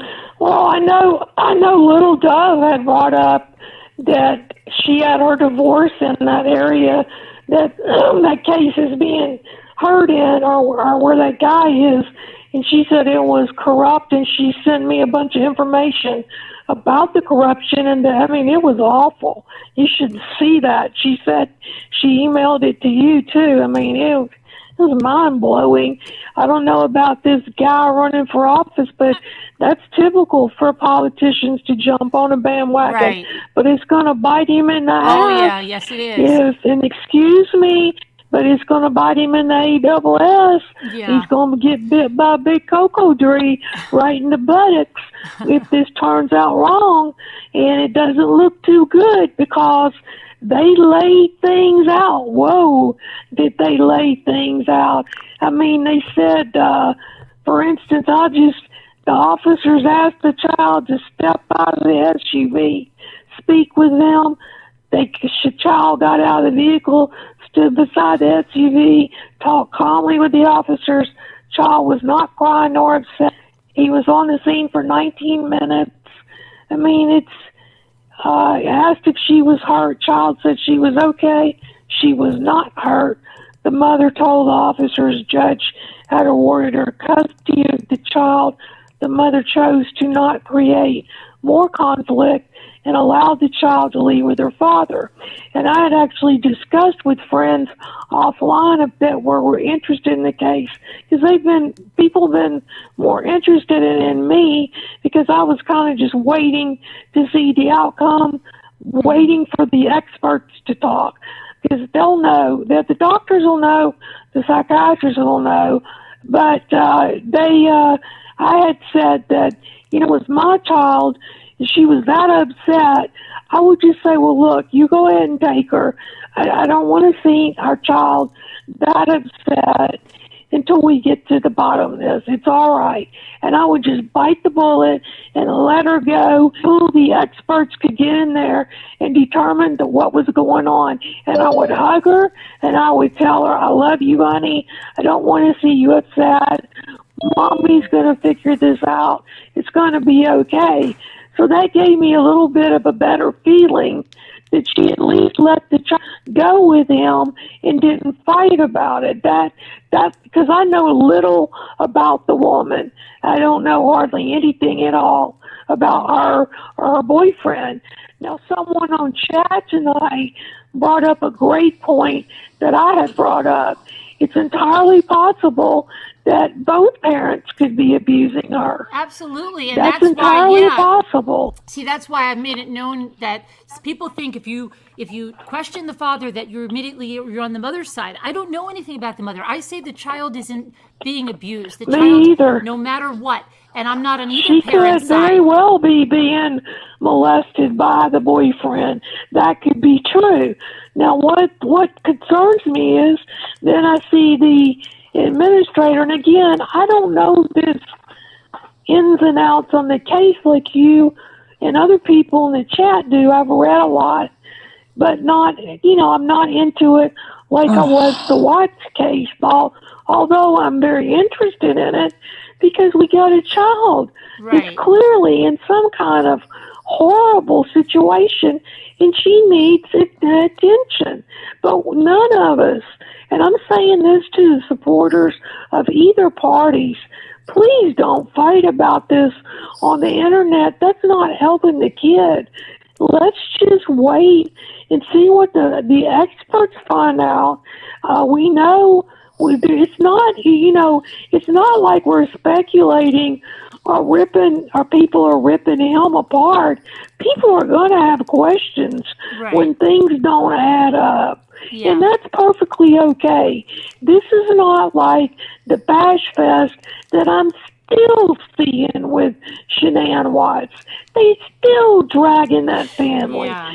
So we don't want it to turn into that. No. And I can vouch for Carolyn, all of you people that are from Michael Long. This lady is fair. I promise you. She doesn't want this child to be in any trouble. She doesn't even want the father to be in any kind of situation where he mentally might be okay. And she certainly is not taking up for the mother. Like she said, she doesn't know this woman. None of us are in either home. Right, yeah, because see, so we don't know what's happening. We don't. We have to wait. We only to see are seeing. Right, we don't see the real. We're just seeing some red flags, if you want to call them that. That's what I'm going to call them. Tracy, wait, Foxy, somebody came in here. Hi, Tracy? Okay, go ahead with Tracy. Yeah, hang on. Hi, Tracy, how are you? Good, how are you? Can you hear me? Yeah. Okay. Good. I've been following this case for a while. I just want to start out by saying I'm not on the mother's side, the father's side. It's like equal. So for a lot of you that say the CPS system in the United States is broken, it is, as well as our family courts. So there's a group of researchers. We monitor family court proceedings, CPS actions for the sake of the children. And it's overseen by a law firm out of New York that oversees every CPS in the United States. Every state is individual. So, and it's all volunteer. Nobody gets paid for this. It's just to monitor to help fix the system. Okay. Okay. Mm-hmm. So, I originally came to your channel because I was following the Jones trial. And I had come across something where the mother was on your channel. Right, yep. And I'm not going to go into specific cases, but we had found quite a few mistakes. And I think at that time, if you go back in your thing, I had left a comment on it, that there are a lot of mistakes in that system. Right. In that case, that was tragically allowed to go through. And part of it was a failure, big failure in our system between CPS and family courts. Right. And different states. So they're trying to get it where it's a nationalized system. So what I had started noticing with this Mr. Long here, and first of all, let me just say, I worked 25 years with kids severely abused. So sexually abused that I never believed in schizophrenia until I saw it. I mean, really traumatic. Behavioral issues. These kids can turn it on and turn it off like a dime. A lot of parent alienation, unfortunately, both parents sometimes. So I have experience in that area. And then what happened was I retired from that and I went to, I became a social historian to document for the state, different like mental health, stuff like that. So that's just my background issues. So what started happening with this case here, and I won't give out false information because then it'll affect my credibility in the work that I do now. And everything that we usually do put out there, we usually have verified by someone else that has the same level of degree in the research, just to cover our butts, right? So, and if Citizen K is out there, my condolences to you. I accidentally came across your daughter's case, I believe is your daughter now, a while back. And it was a trigger for another research program that's been going on specifically in the state of Texas. Do you mean extra good citizen? Yes. Okay. Yes. All right. Okay. So I was going to send him a shout out if he needed help done with research on cases that he's doing. That's fine. I just don't get involved in like the YouTube world itself. So a few red flags that were verified with Michael Long is that since 2016, you could go to the if you want to go to Collins County District Court for I think it's 417. This present case, you can get quite a bit of the information off of how he's been doing since he has left Kelly.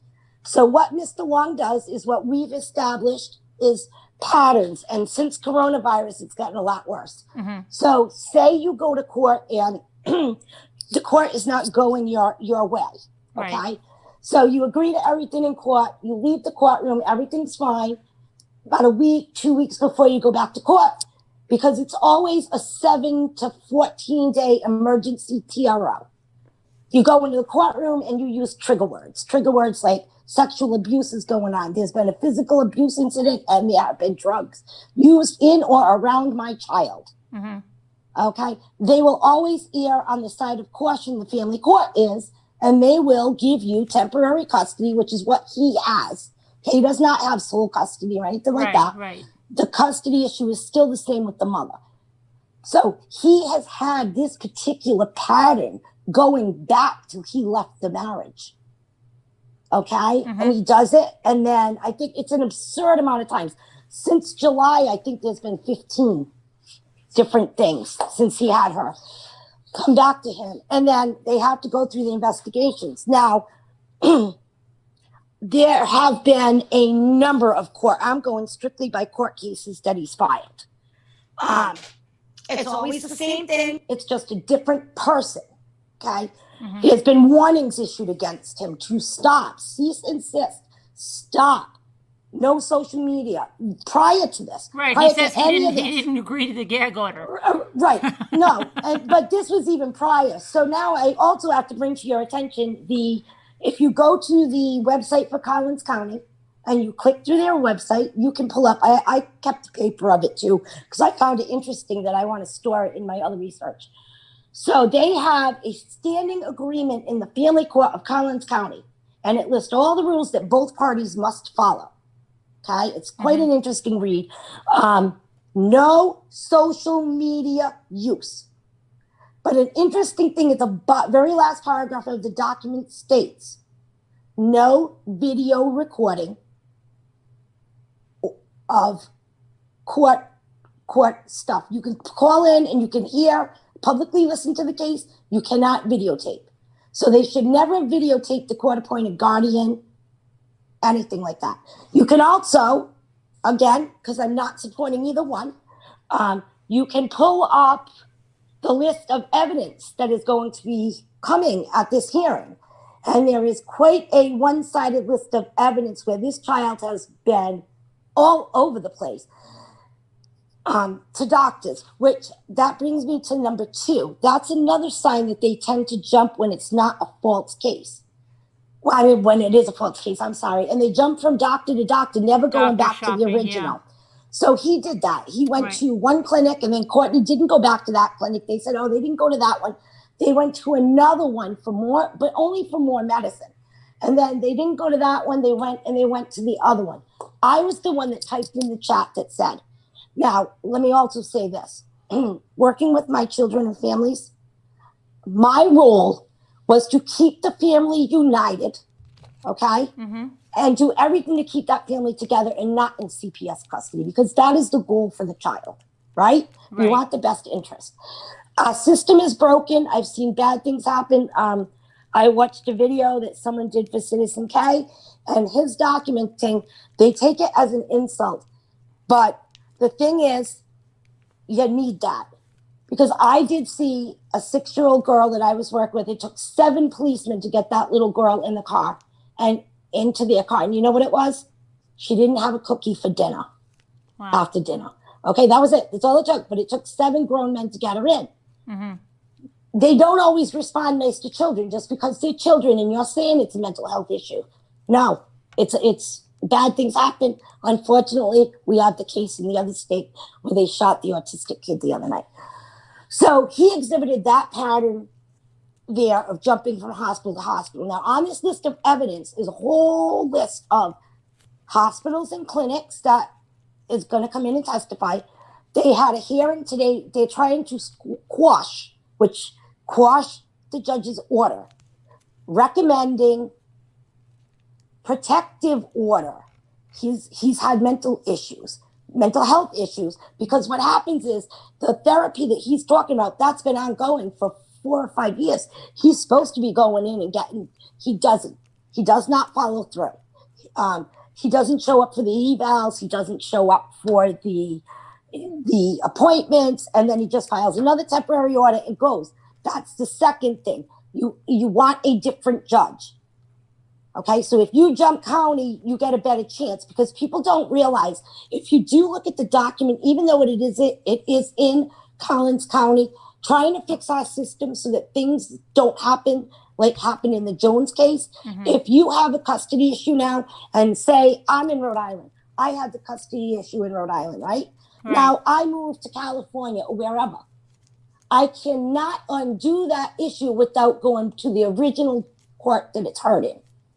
Even if I don't live there, okay. I've got to contact them to change it. So that's one of the changes that are coming about by people keeping accountability. Right. Because sadly, there have been cases like the Jones case in my own state. The FBI was here because they failed. Our CPS failed 26 out of 28 points that you could for protecting children. Mm-hmm. A week after they left, and our governor and child advocates came out and said, we're going into this, we're changing this. A 9-year-old child, handicapped foster child, was given to a single mom who had 7 other children, her autistic grandson, and 6 children, 4 of them in diapers. Oh my gosh. Killed in foster care in the house. Okay, Warwick had 6 babies die that year. Again, rulings between family court and CPS. Wow. So it's volunteers that have to look over, because we want the best interest of the children. So this case is going to be interesting to see.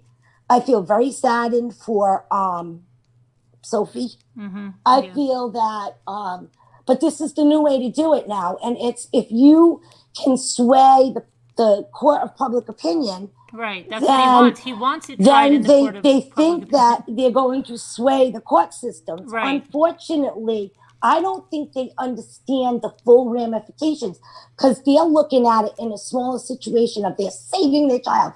They got to save their child. In the meantime, the children that are really being beaten and starved and hurt, they can't get court dates, because the court dates are full of these back and forth. Now, I don't usually look into custody cases. Well, I monitor cases generally, not individual, just to make sure things are okay. Right. You know, to see if we are seeing, are there mistakes that are being made? Is there a pattern? Is there something going on? And with coronavirus, it's much worse, because now what the people are tending to do is, courts are closed. We have to have a Zoom. It's tying things up. Things aren't going, they weren't exactly going my way. I have a better chance of getting another judge, and they're flooding the court systems. Mm-hmm. And so, like I said, beneath that, we have the children that really need the help. And so if everybody really, really, really does care for Sophie and the well-being of kids like Sophie, then put it out there. You can put it out there for all the children. Mm-hmm. It doesn't take a lot.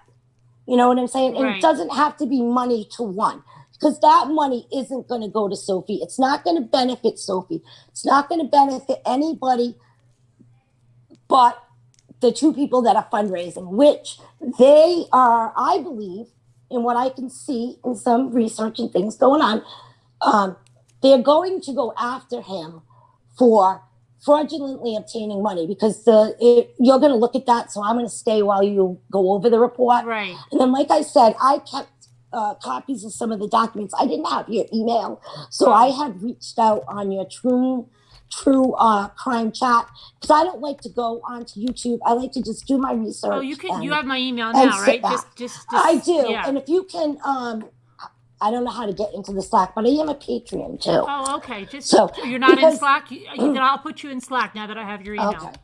So also, and I got to double check if it's Patreon or membership, but like I did notice that usually I got on social media because I noticed that in training other people for research, I was showing them the dangers of YouTube. I know that's ironic, but so one of the assignments was I wanted them to go to the YouTube and see how everything is not like it's supposed to be. And which obviously they did see that. So the good thing to show researchers. But then I did come across certain sections of true crime that are phenomenal.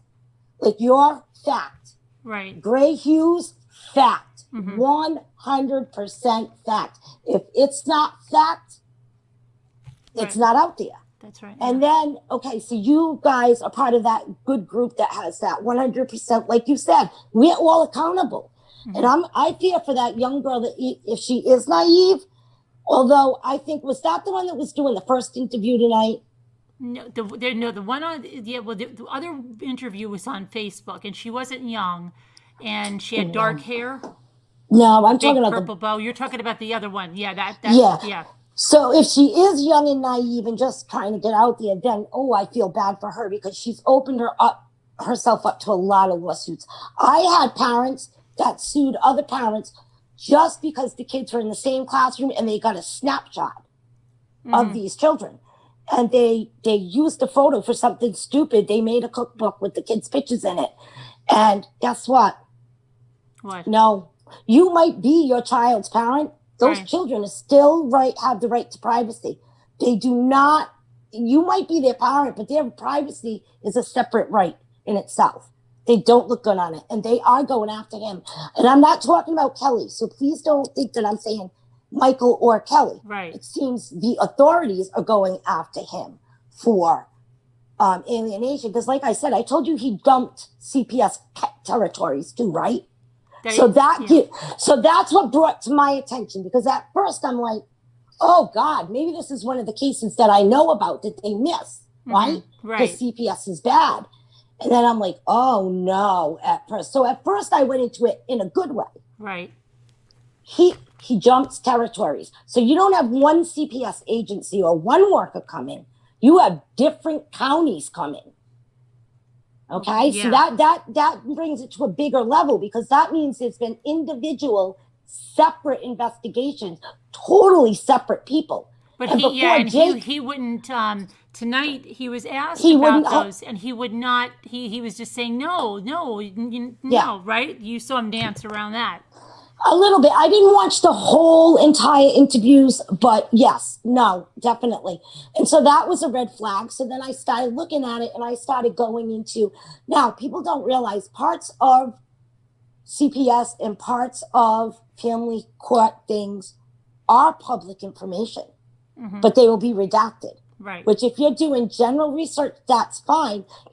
With him, it was easy to find out that the case was his, because his name was on it. But the children are referred to in initials. They will never, ever put the child's name. Right. And then, like I said to you the other night, I think what happened was it got too big. And that was his downfall, which he might have gotten away with it if it didn't get too big. Right. But that's what always trips anybody up, and right? They knock over 10 banks and they get away with it. They got to go 11 and 12. They never stop, right? And then they get tripped up. But here's the article about, I'm just going to read that. It says, the Routson Law Firm has issued an immediate fraud alert for the viral Stand With Sophie GoFundMe page. This page has raised over $200,000 for 9-year-old Texas girl Sophie Long and father Michael Long, who alleges that Sophie is the victim of abuse under the supervision of her mother, Kelly Long. Kelly Long has not spoken out publicly regarding the case. As a concerned mother, her foremost priority is to protect the safety and dignity of all 3 of her children, including Sophie. However, extensive evidence and documents provided by medical professionals, Child Protective Services, and the Frisco Police Department of Texas show that these claims against Kelly Long are entirely unfounded. We have alerted the authorities, and attorneys are doing everything they can to warn the public about the false nature of these claims. Michael Long's personal vendetta against his ex-wife has now escalated to dangerous levels, said a family spokesperson. The fraud alert comes just days after Michael Long's Stand With Sophie Facebook page was taken down due to calls of violence against Kelly Long.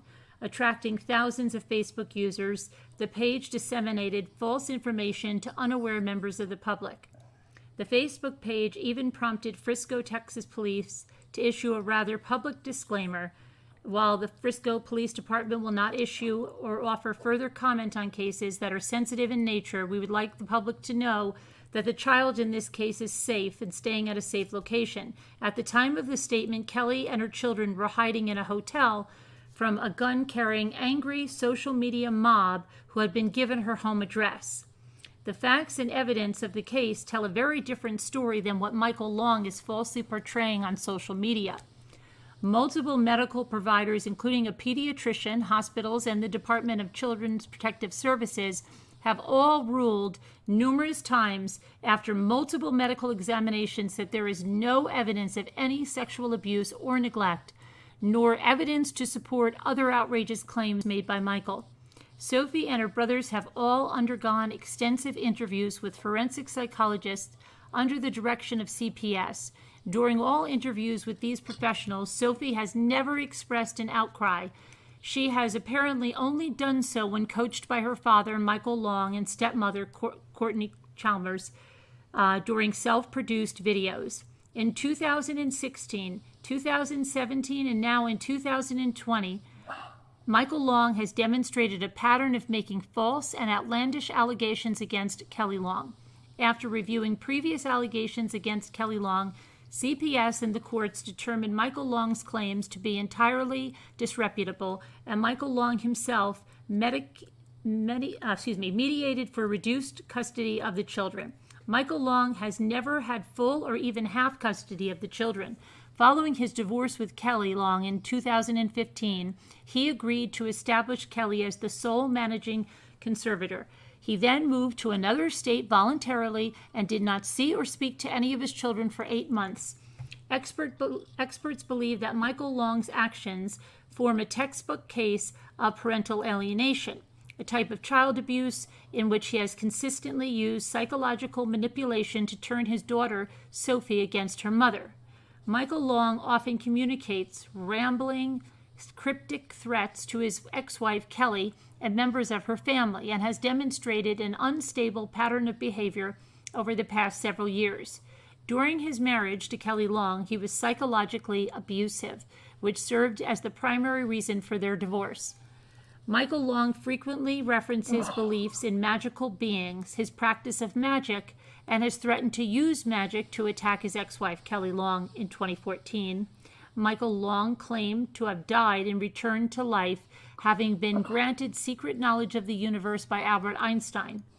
Michael Long has substantial financial woes, which appear to be the motivation for his attempts to monetize his child custody case. He filed for bankruptcy in 2011, leaving a debt of nearly $500,000.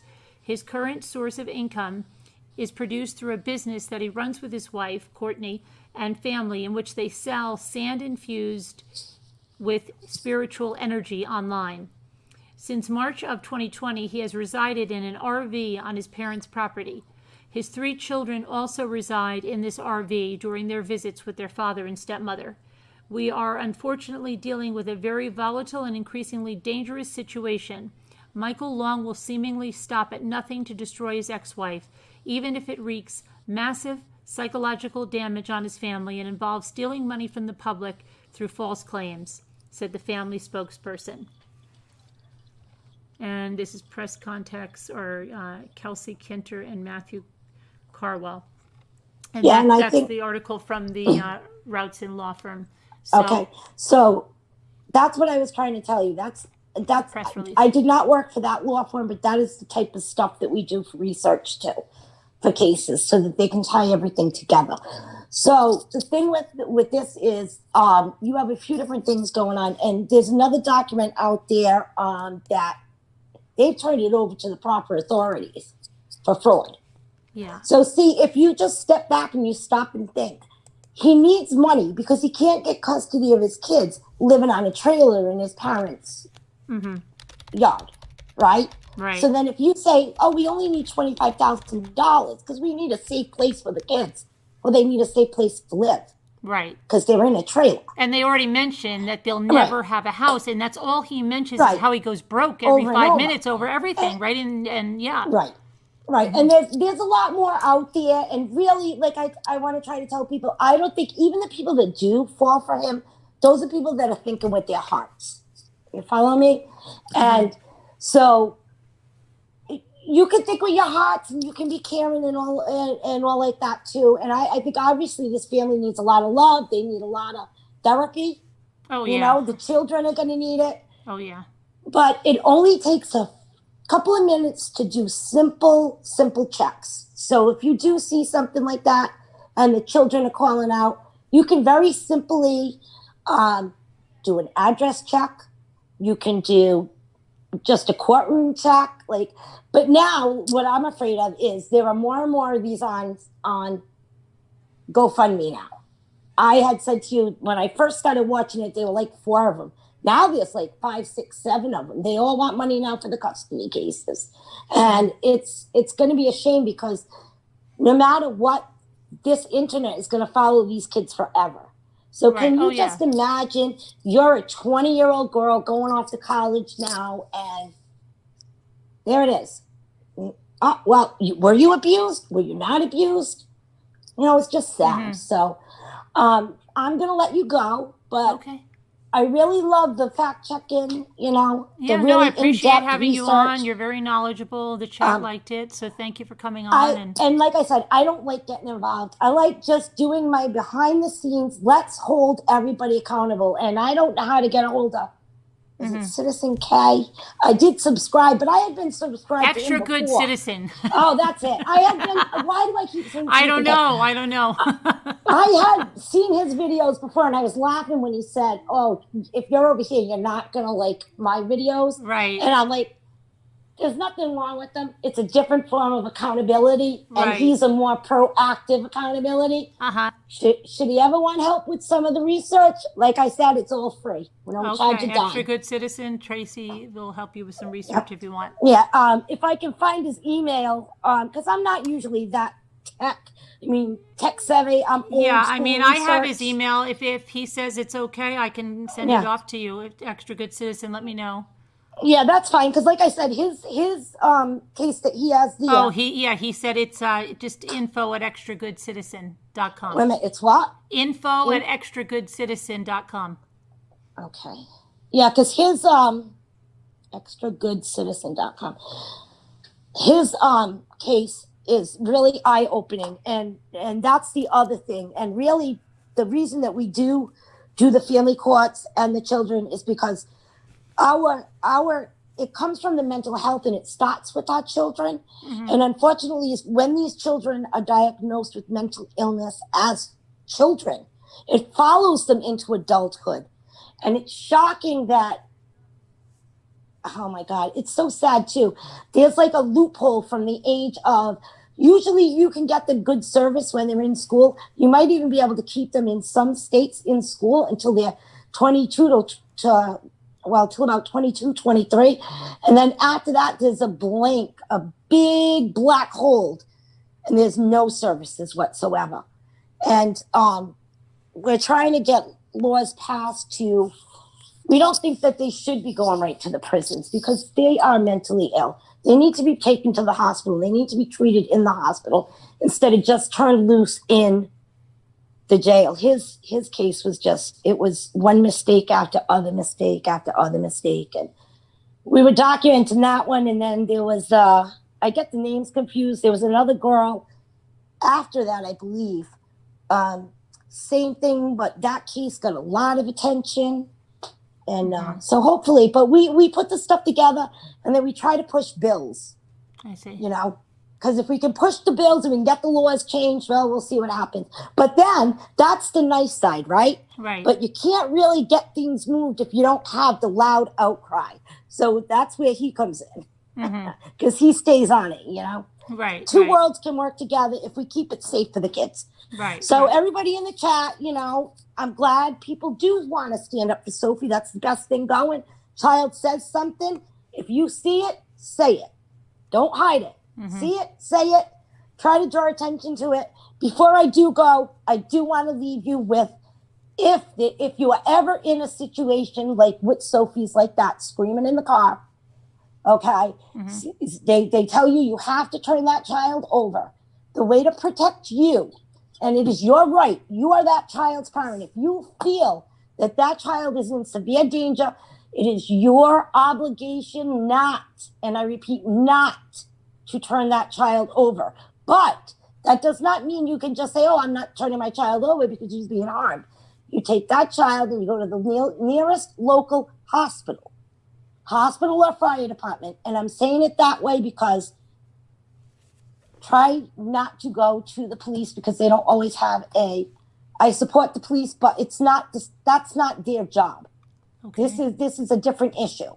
And you want to protect your rights. And you don't want to go into it with the legality because you want that child. Child is the focus of it, not who's not turning over. And they might tend to say, oh, the court order, that's a civil order, you have to turn it over because that's the law. But if you really do feel that the child's in danger, you take the child to the local emergency room, children's hospital. They will immediately put a 72-hour hold on that child, okay? Which means that you are protected. Your legal rights are protected for not turning that child over.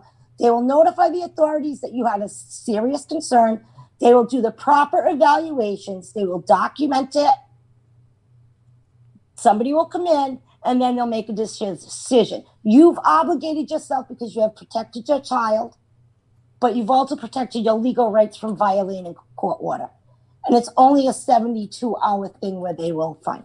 Right. So if that really does happen, I saw people in the chat going, well, I would never. Right. Well, that's right. And you just want to make sure you want to protect yourself too, because the flip side of that is if you do draw an authority who doesn't want to listen to you and they do a cut black and white and they just say no and they put you in jail, then your child is in more danger because then that's the parent that they're with. And your fight to get that child back is a lot harder, which it's hard to explain. But after working all those years with kids that were at risk and families that were lower functioning income level, I've seen a lot. And it's sad. If it goes the wrong way, it takes years to get them back and you may never get them back. Okay. Yeah. So I'm going to go. And all right. I'll put you in Slack and then you have extra good citizen. Yeah. I'm going to reach out to him.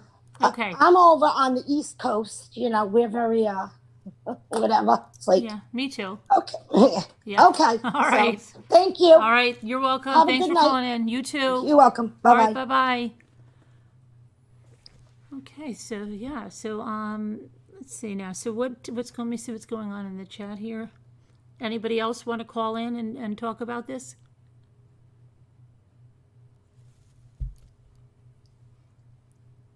Nora Watt says.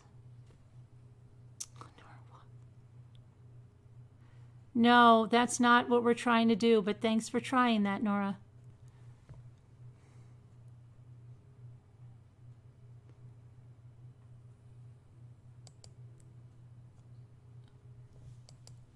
Okay, see that's a person we will get rid of because we know that they're there just trying to put lies. If you put lies, you can not have the same opinion, but you don't have to put lies in there. Michael said when he was asking Sophie what was going on, she was explaining that she was being touched. He said he had a dad moment. And he said, that's your body. Yeah, we discussed that. We did discuss that, but it wasn't that that's when he said something about there was so much stuff between Kourtney and Sophie. And he said, when I talked to Sophie, right, and then that's what, but then, yeah, he had a dad moment, your body not being touched. She had a part with hands somewhere. That's what he said. He didn't say anything about a gang assault in a hotel or anything like that. He dialed that back really fast in both of these interviews today. We didn't hear any more about the guys there or the gang assault or anything. Why not? Why is the story changing?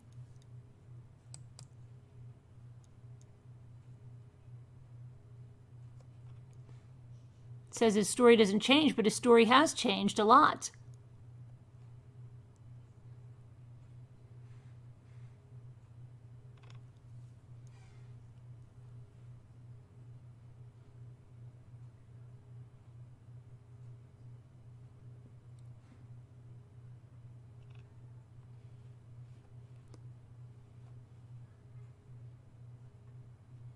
Those are the same words she said to the grandmother in the car.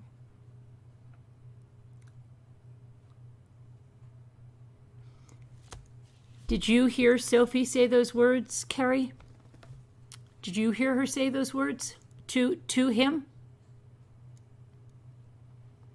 Or did you hear him say that she said those words to him?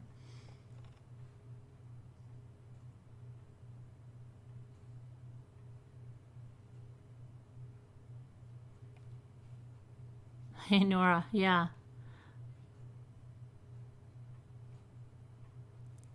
Does anyone want to come on and discuss this at all? Los Angeles just had a 4.6 earthquake. Oh, really? I hope everybody over there is okay.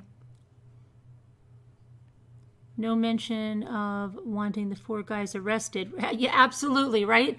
That's what they always say, right? I didn't kill my wife, but never about trying to find the killer, the guys that are guilty, right? Same kind of thing, right? Wait, let's find those guys, right? Wouldn't you want to find out who those guys are? Let's review the videotape of the hotel. Exactly, extra good citizen. No, nothing about that. And we don't even talk about it now. We don't even mention it now. But it says his story didn't change. His story changed completely.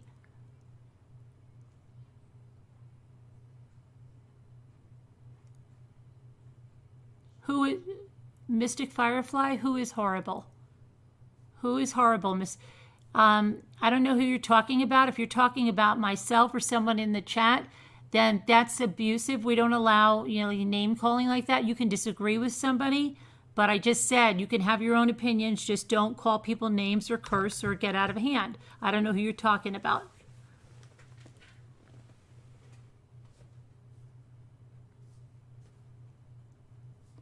Mystic Firefly, you are repeating things that are not facts. Apparently, you like to deal with things that are not facts. I don't know why. Can you tell me your proof of that? I'd like to know, Mystic. Why don't you call in? I'd love to hear your proof of that. Where is that based in any sort of fact? Mystic Firefly says Kelly knows who those guys are. She was laughing when they were molesting Sophie. Please let me know. I really wanted to see your proof on that, Mystic. That's your... Oh, your proof is how she handled Sophie in the car, the grandma. But nothing that Michael wouldn't let them open the door on the side of Sophie, made them try to get her from the other side.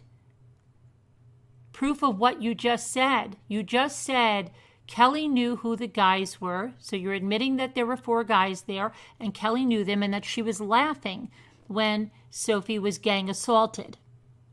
I'm asking you where your proof is about that.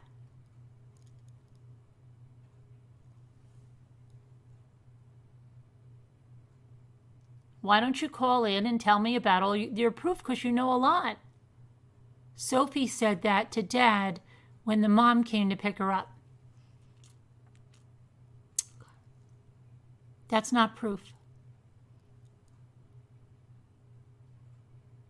That can also be parental alienation. That's not proof. We just heard, it's unsubstantiated. She saw doctors. She had multiple medical exams. There was no trauma, no essay.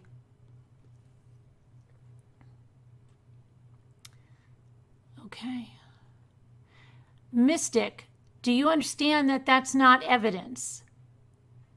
Do you understand that?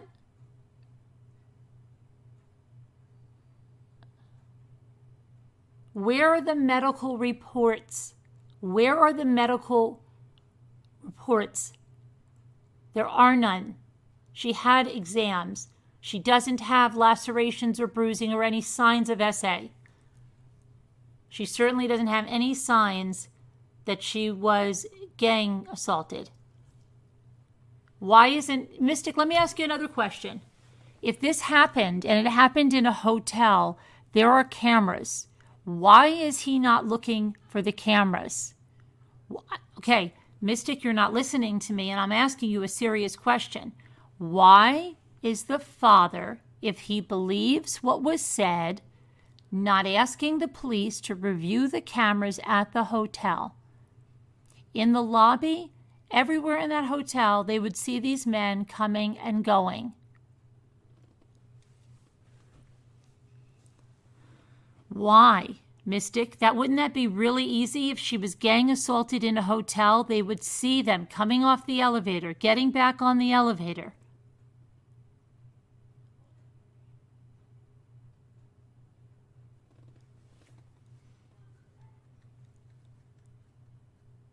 Maybe he is. Maybe he is. Nobody's picking on you, Mystic. You're saying things in here, and I'm asking you, where are the facts?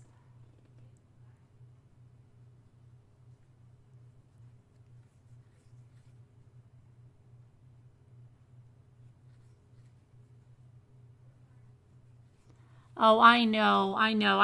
Oh, there's no time. Is that no time? No, it's pink. Oh my gosh, I thought I need my glasses. I saw the little name, and that's so funny because I was just thinking about No Time, and I don't know where he is in California, but I hope you're safe, No Time. I hope everybody in California is safe. Are you safe? It's pink.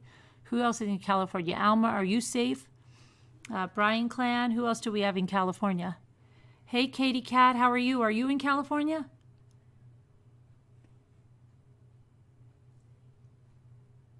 Well, I hope everybody in California is safe.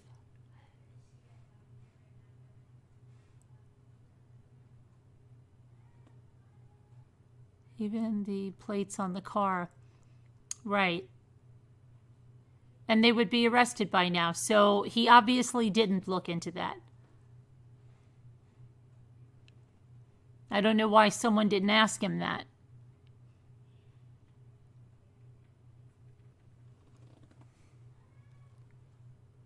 Okay, that's good, Alma.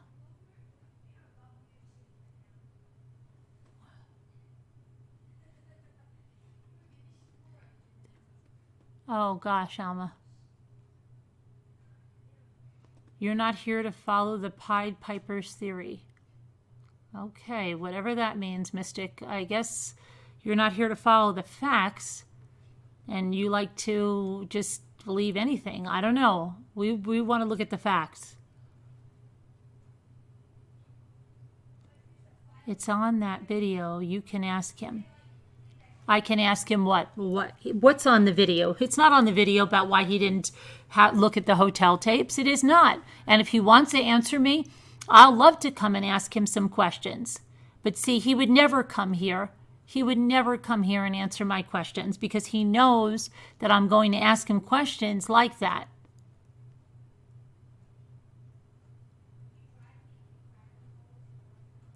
Okay, Mystic. I know you hang out where you're hanging out, so apparently you like whatever, just believing anything. That's okay. That's okay. But don't say you back it up with facts because you have none.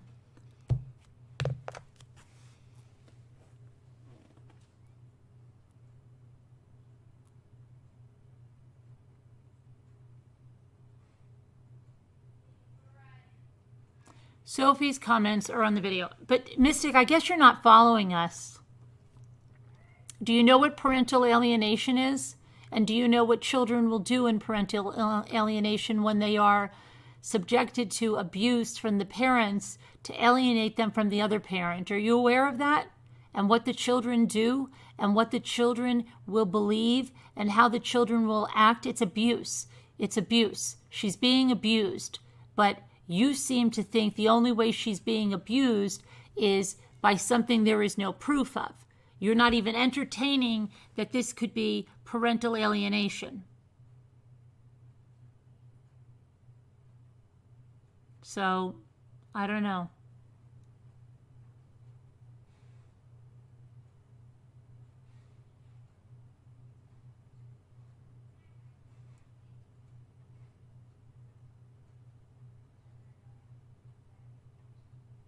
Absolutely, Silky. They just resort to name calling and going on the other channel and saying, I was in Mommy Ramblings and she didn't listen to me and she said this and that about me.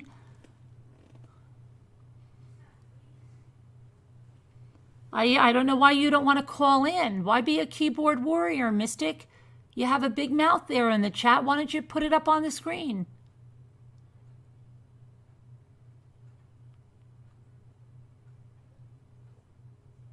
Come on, talk to us.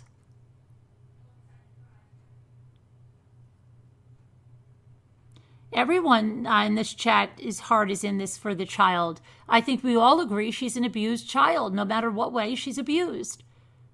And everyone's heart should be for the child. And then we're not for the mother or the father. I don't think you understand that, Mystic. We're for the child. You think because somebody says something about the father may have some issues, that it automatically means they're on the side of the mother. That's not what it is here. You don't get it.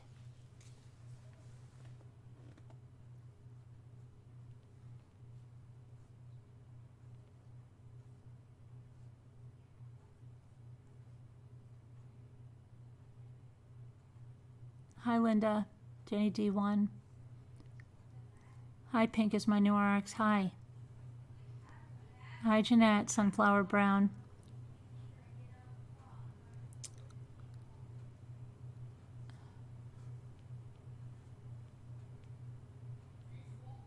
She claims, wait, who deleted the live? Who said, I didn't delete any lives? I didn't delete any lives. Who's saying I deleted the live? Who's saying that, Carol Boyce?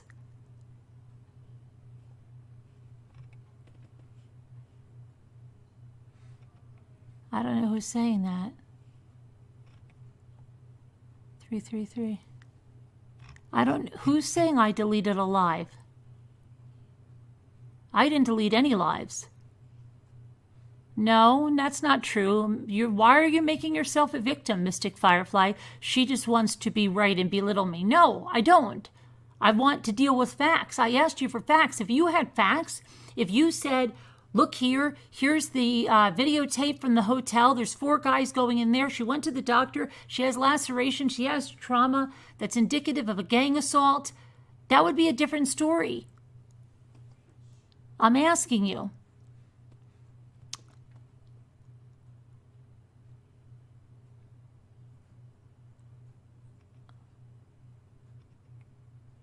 Who said something about I deleted a live? Violet Allen. Are you going to answer Beth Bryant or not? Violet Allen, if Beth Bryant wants to call in, I'll talk to her. Do you think there's almost 600 people in here? I see every question when I'm talking to someone. I don't. But if she wants to call in, she can call in.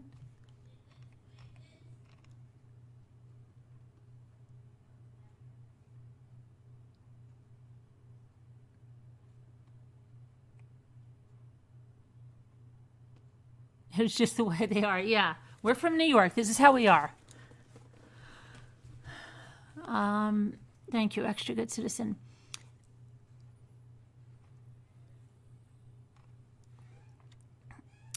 But who said I delete? I didn't delete any live. What live was I supposedly deleting? Tell me, and I'll put the link in the chat. Whoever needs a live, tell me which one, and I'll put the link in the chat. I don't delete lives. I don't delete anything. What is it? Well, since you only respond to people calling you out, we thought you didn't know. Okay, Violet, you're just being mean. And if you want to continue in here, you can be nice or don't tell lies. Okay? The night Brandon was on. The night Brandon was on. Wait. Mystic Firefly Brandon? Tell me who Brandon is. I'm seriously, I don't know what you're talking about. Who is Brandon? Is that extra good citizen? Who is Brandon? Tell me more and I'll get it. Tell me more and I'll go get you the live. I need more than that. Brandon is not ringing any bells to me. Ageless Beauty. Could someone fill me in on who Brandon is? No, the glarer is Will Henry. Please tell me, Mystic, who Brandon is. And I will get you the live. Just tell me who it is and I'll put the link right in the chat for you. The glarer? 1 second and I'll get it for you, okay? I don't delete lives. It's right up there on the channel. I'll get it for you right now.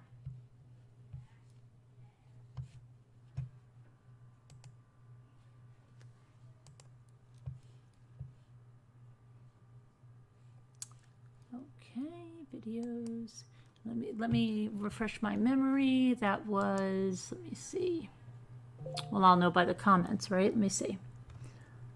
Believe it was this one, right? I think it was this September 15th one. Let me just check the comments to make sure that's the right one.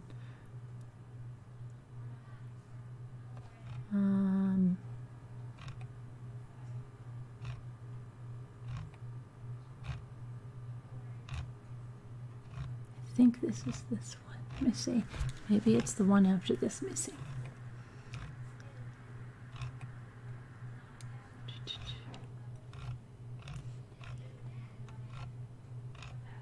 Oh no, it wasn't the one with Jimmy's birthday, so it must have been the one before that. Hang on a minute, I'll get it for you. Let's see. So I think,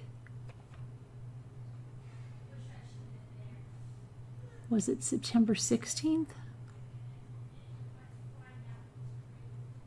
Let me see. I know what I was wearing. I was wearing a, let me just think about it. I think I was wearing the hoodie. Hold on. So I think it must be this one. Let me just look at the comments because it'll tell me.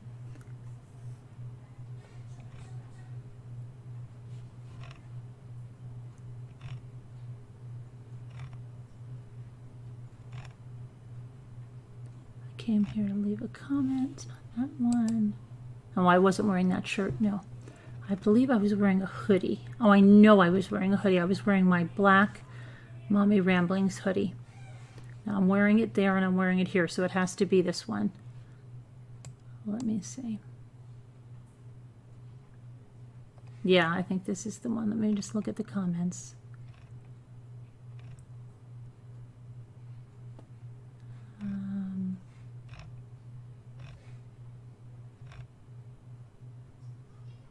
Yes, I got it for you. Hold on, here it is. Okay, hang on. All you had to do is ask me, Mystic Fire. It's not deleted. I don't delete my videos. I stand behind whatever I say. Here we go. I'm putting it in the chat for you, okay? Here it is. Here's the one with the glarer, okay? There you go.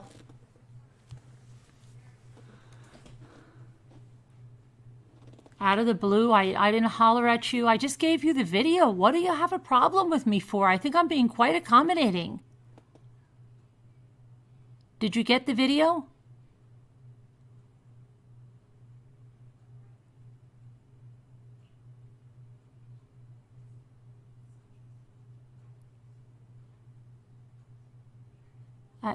Great. Okay. Good. I will watch it again in its totality. Okay. You're welcome. I'm glad that you got the link now.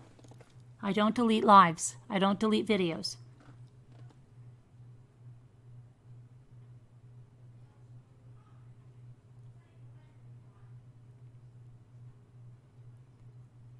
Did anybody did anybody else want to come on and discuss this case?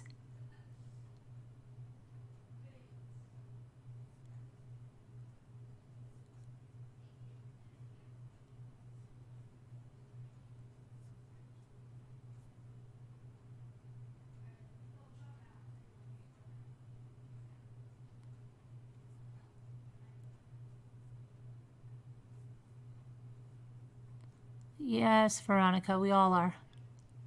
You got it? Good. Carolyn, I sent you the Collins County document link so you can see why they are going after them. Okay, let me check.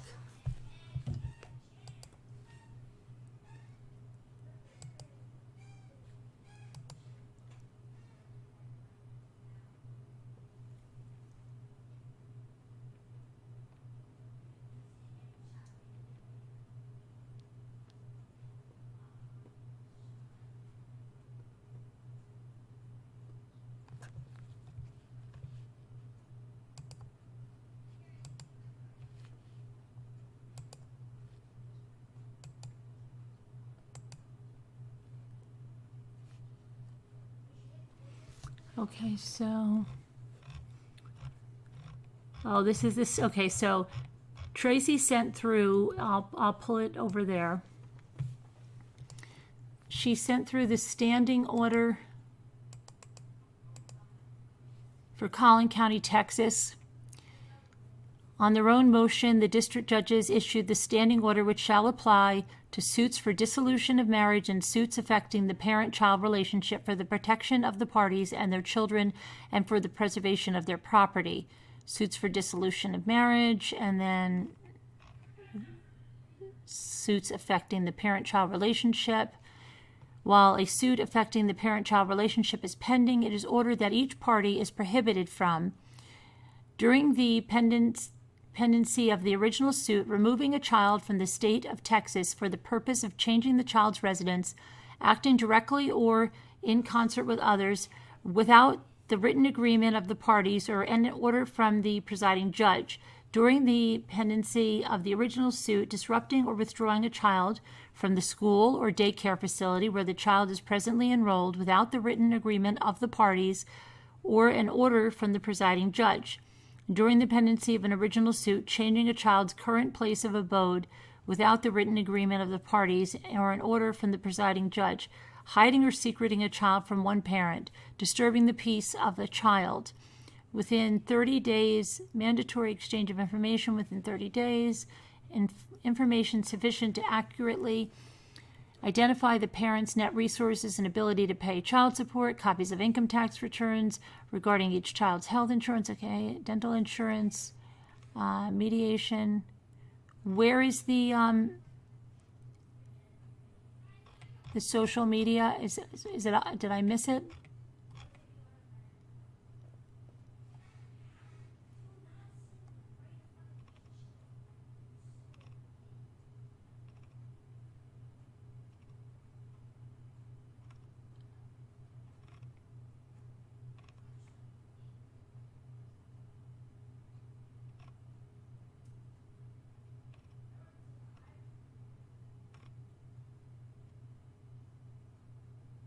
Let me see. Where's Tracy?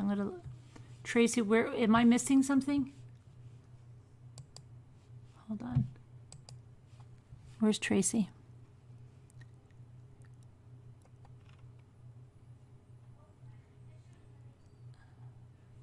I don't know. I think Tracy wanted me to see something, but I'm not seeing the social media on here.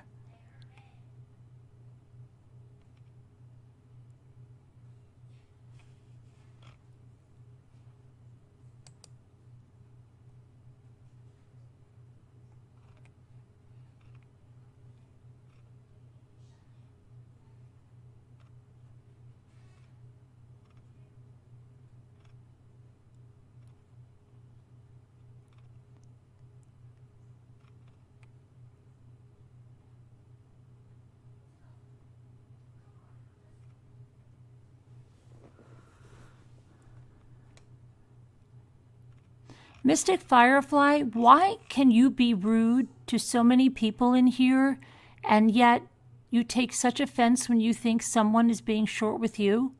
Do you realize the hypocrisy of that?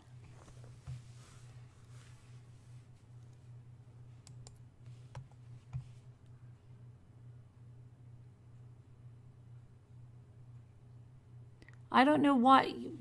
For someone that's complaining about being, you say, whatever, You're cutting down a lot of people in the chat, and that's suddenly okay? What's up, Mystic? How come you can do that, but take offense if it's you feel it's done to you? Hi, Shazzy. Hi, Lisa H. Keep it kind. Hi, you just woke up? Hi, keep it kind. Ivy Lynn, Sleeping Beauty. Does anybody want to come on and discuss this at all?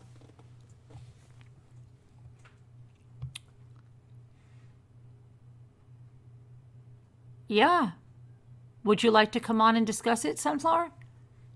We had 2 people up discussing it, but now no one is coming up. So if no one wants to discuss it, then we'll move on.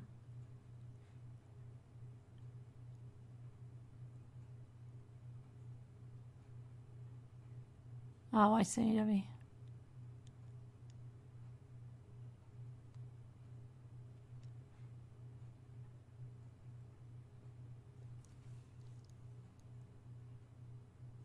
Right. Don't keep eating it, right, Lisa? Let's put an army and just say, why are you here?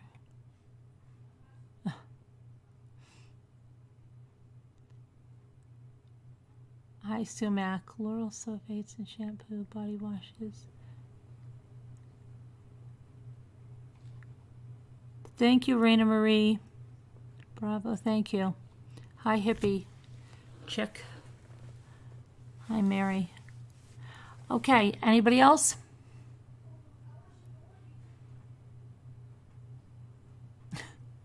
Okay, it's pink. All right, then I will.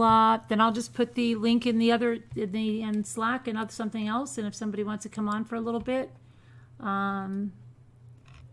can discuss that. And Tracy, I'll put you in Slack too while I'm doing this. Trish Powers found. What price were they, Trish Powers? Do you know how much they were, Trish Powers?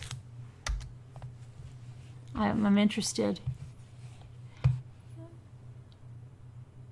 Let's see here.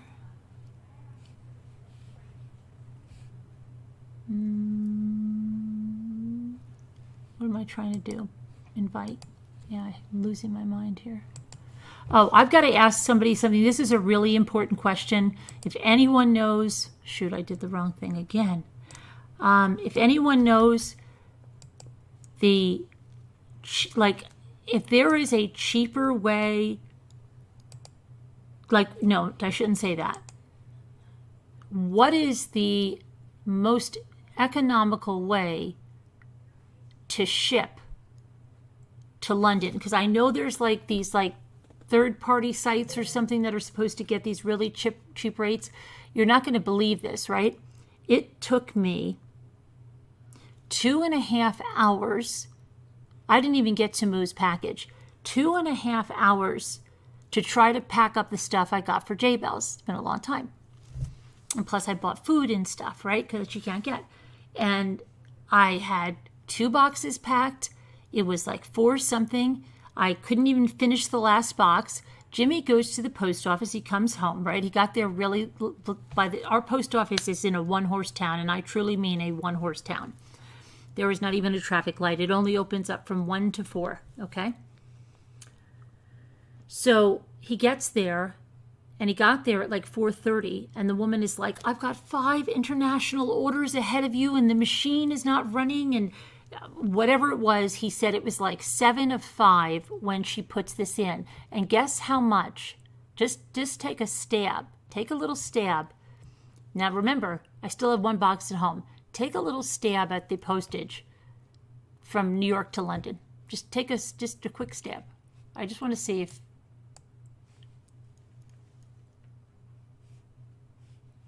Where's the check? Okay, It's Bink says $85, $75. Nope, you're all too low. Buzz, everybody's under. Everybody's under. Everyone is still under. Everyone is still under. You're over It's Bink. You're under Danielle. Alma's got it. $200. $200.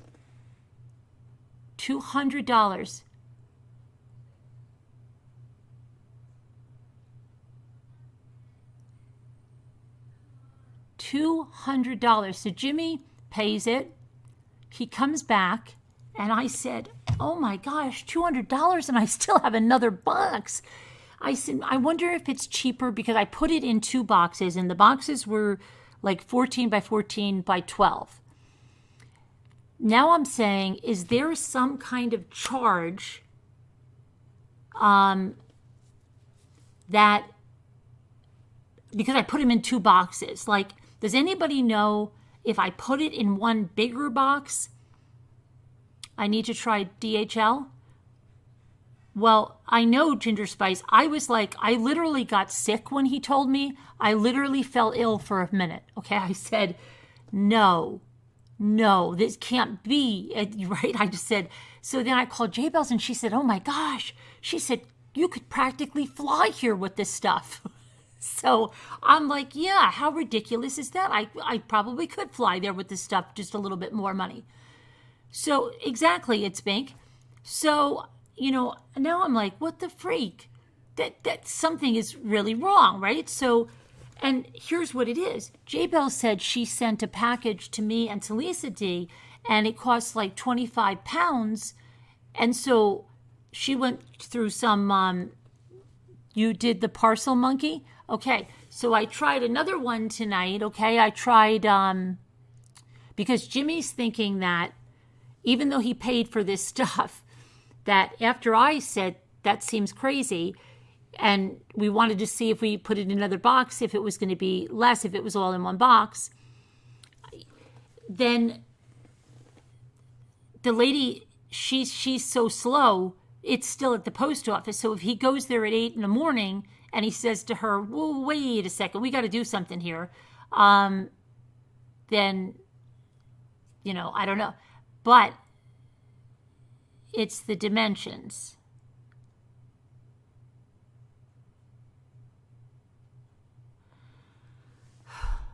But there's got to be something,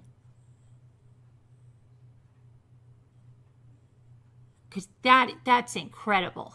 And I still have more that I didn't finish. I thought now that'll be like $350 or something.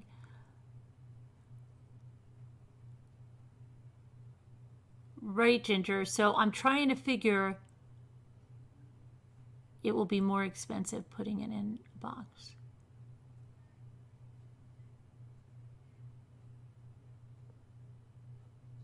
Being a minor. Yes. And we're going to look that up about the minor because, it's not, right? Try packing it tighter.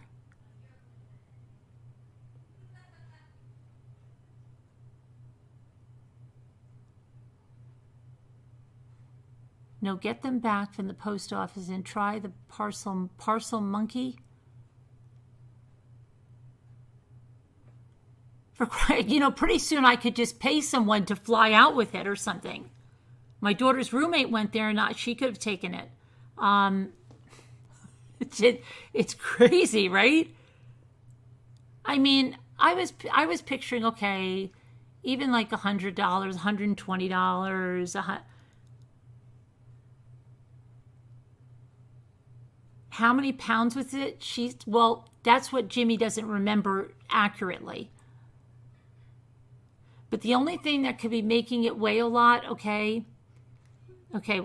one package has like a lot of stuff in it. It has the mini brambles. It has this giant pack of Tums, like the French fried onions and all that stuff. But now I'm thinking, my gosh, I wonder if I could order her that stuff on Amazon and have it probably shipped there, that stuff cheaper. I don't even know anymore. This is just ridiculous, right? But the other stuff, like that I can't. I mean, I don't know. It's crazy. How could it be that much money? She couldn't do it, Pia. You have no idea about this lady at the post office. Our post office, he should take a videotape. They get flustered. If you come in like at 4 o'clock, oh my gosh, we're not going to get this done. Oh my, she's always complaining. Can you get a vacuum? I wish I could, but it's not real stuff that can squeeze down.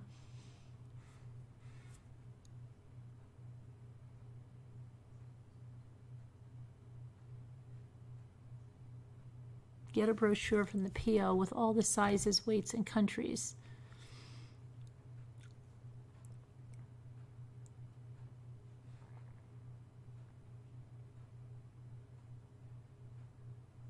It is ridiculous.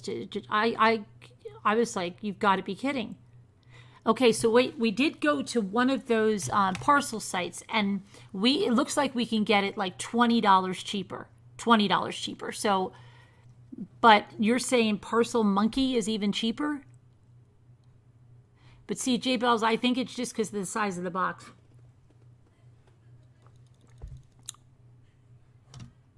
So this, I know this will sound like really weird, right? If it's the size of the box, what if I sent 6 packages shoebox size? Would that make a difference? Seriously, I'm not joking around. What if I packed it into 6 small boxes? If it's the size of the box that's jumping, if I packed it into 6 small boxes, do you think it would be less money?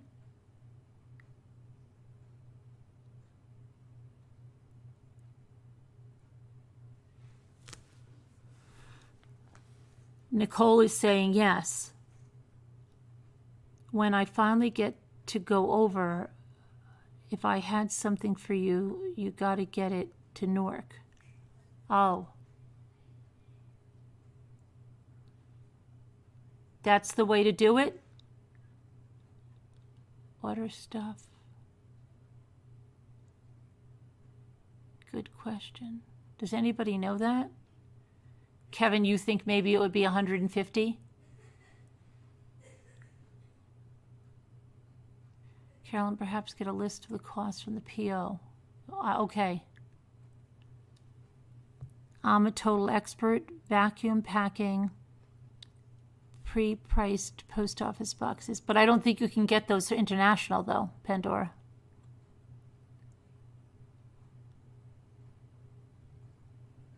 That's what I do. I send things to my family in another country. I just order the items through Amazon and send it that way. 12 inches or smaller should be cheaper. Prayers to your brother. Snow remover. 6 envelope parcels.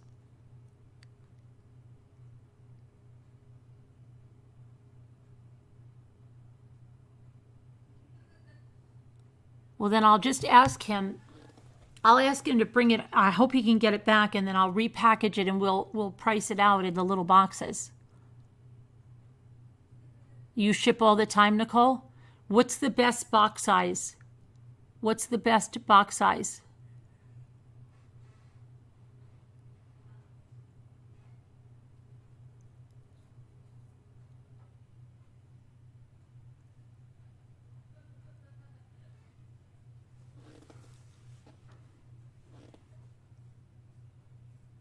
Where in Slack did you put the number? Oh, hold on a minute, Cupcake. Hold on. I'll put you into the mini brands, okay, for now, Cupcake, because I put the number in there. So I just put you in mini brands. And if you're not interested, then you can leave later. All right? Because I'm just...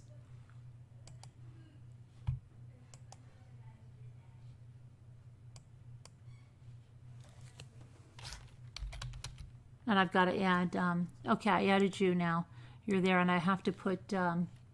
Tracy in Slack. All right, if anybody knows of any workarounds for the shipping, you can email me a workaround. I have lots of boxes, so if I have to pack it in smaller boxes, I can do that.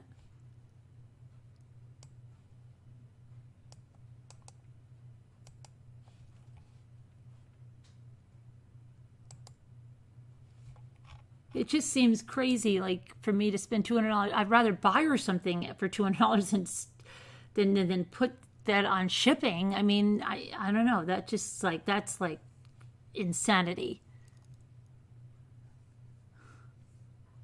Or fly there if I did, or send Jimmy there with the stuff. I mean, it might as well for $200. It'd be a little bit more. She said something like 220. Didn't you say like 225 or 225 pounds or something?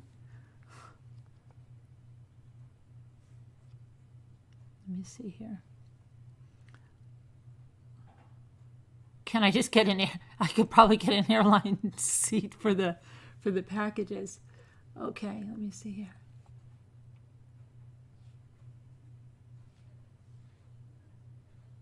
I'm trying to put you in Slack, Tracy, but I can't remember what I'm doing here. Okay. All right, I'm just going to add you.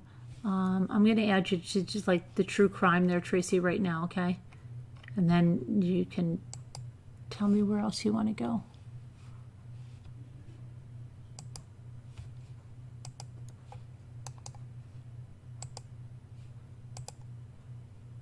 Okay, you're done, so that's good. That's done. I don't have to worry about it. All right, let me go back to the chat. Jimmy will be going on a trip.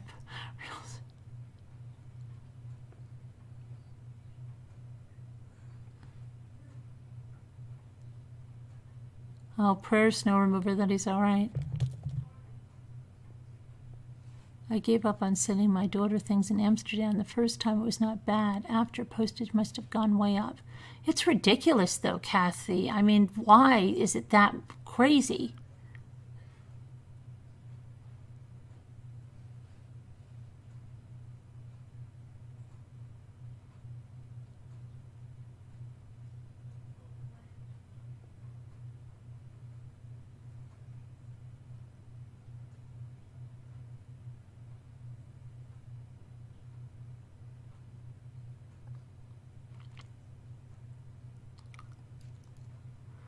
I don't know. I'll see if it's smaller boxes. I mean, I wouldn't even mind if it came down just a little bit more.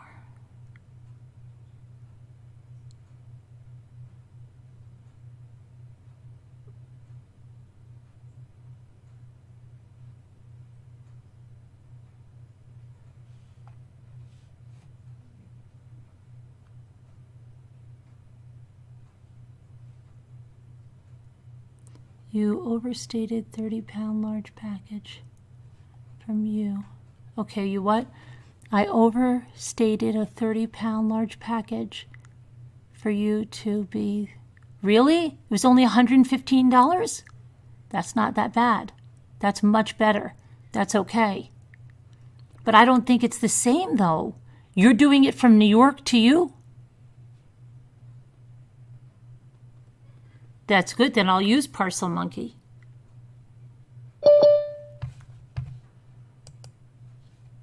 Hello? Hi? Hi?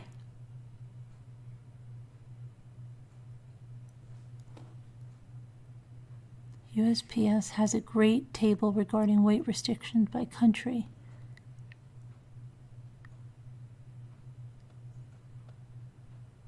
Personal delivery service.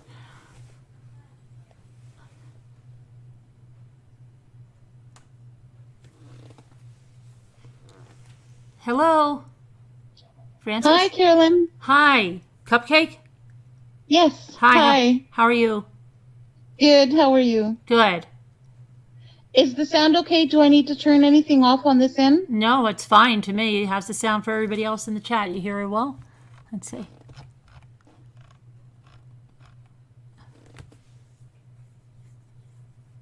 Yeah, I think so. Oh my God, it's so exciting. Is this your first? Is this the first time?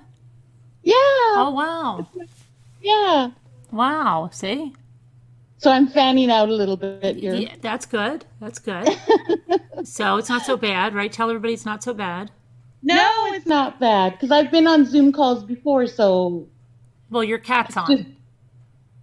Yeah, So yeah, I'm not in pretty mode, so Oh, I just okay. have my cat. Your cat is eating his tail or something? Licking his tail? She's licking her tail.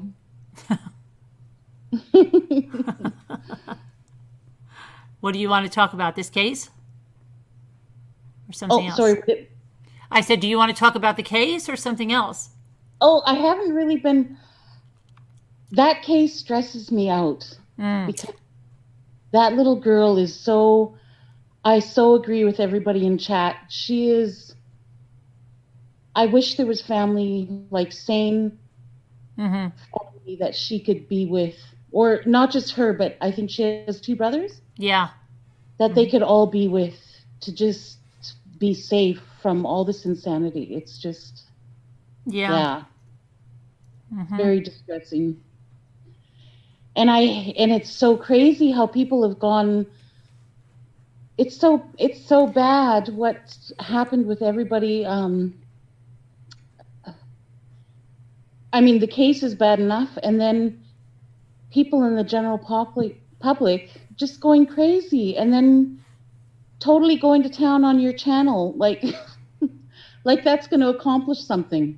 Right. Yeah. Yeah. Everybody's like, very just like if you don't, see it there where they're like nuts and they think that okay, if you question the father, then you must, sympathize with, you know, pedophiles or I mean, it's crazy the rationale.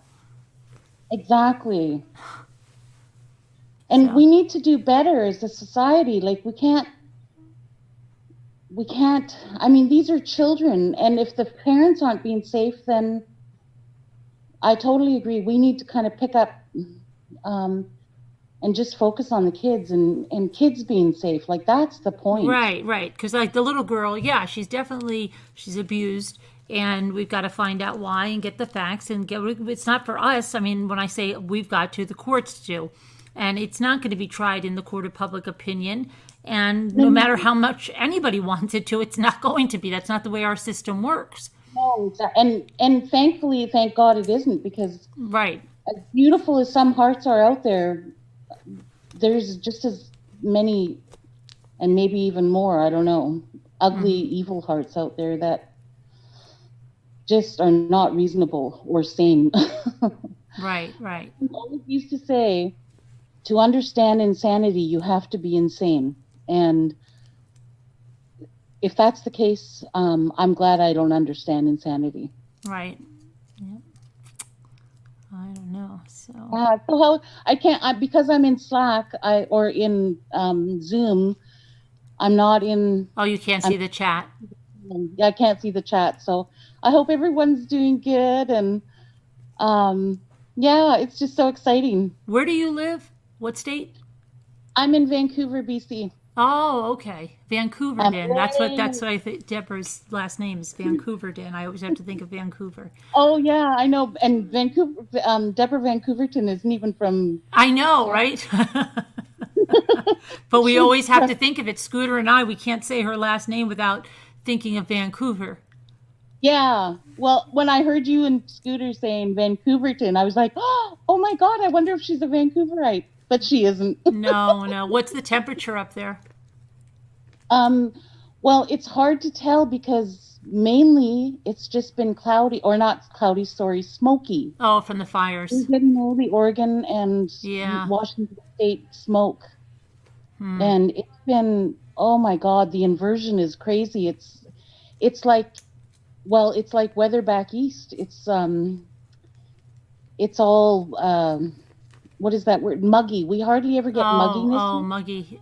But Okay. because the smoke is just keeping all the heat close to the earth, it's just, ugh, it's gross. Like I showered 3 times the other day and I still felt gross. Oh, really? I had to bring my plants in today because it's going to get to like 37 tonight. 37? Oh my God. You're just below Toronto. No, the Ivy Lynn's way up closer to Canada than me. I'm like an hour and a half north of New York City. Oh, okay. So you're closer to New York than Yeah, Toronto. yeah. I'm Okay. not than I am to Canada, right? Right. Yeah. Oh my goodness. So yeah, I haven't watched too much of that case.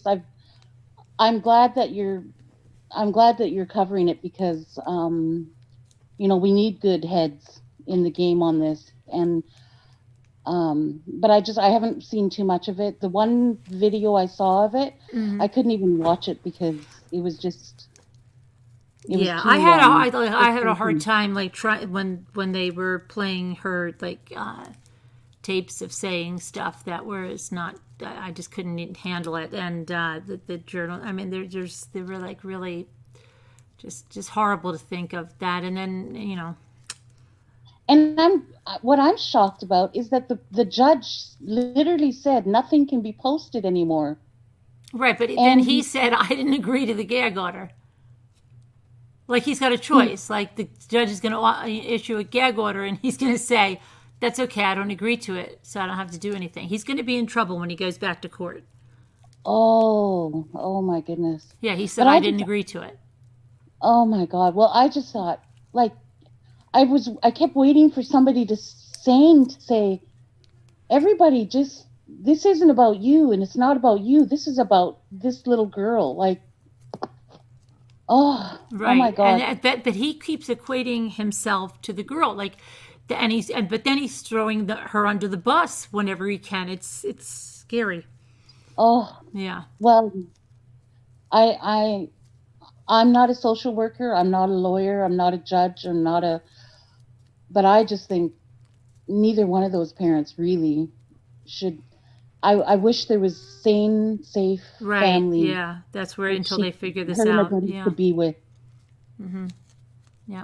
Because Yeah, it's not a good situation, and got to see what's going on. So how are you doing? I'm doing all right. I mean, okay. We've got a lot of projects, and now Jimmy is. Oh my gosh. Jimmy doesn't understand, right? We've got so many projects to do around here, and now today it got cold. I had to bring the plants in, and whenever that happens, I always say the same thing. I'm like, it's not going to be long before the snow flies, and then it's a horrible feeling for the feeling that anything that you have to do outside, your days are numbered. Mm-hmm. They're totally numbered. Like our front steps had to be stained. That's not going to happen. The back deck had to be, finished. It's not. I know already it's not going to happen. But guess what? So our neighbor, the one that we found that drone with and stuff, I grew up with him. He's lived here, in the summer just like his whole life. But he built, his childhood home that they had, he kept it up. But they, what they did was, it was a cabin at one time. And then over the years when his parents were alive, and actually his father and my mother graduated high school together, but they didn't find out until they came up here. But anyway, it's a crazy story. Wow. Yeah. So they put 2 additions on it. One was a master bedroom and one was a big kitchen and then a deck. And now his family lives upstate in the capital, Albany.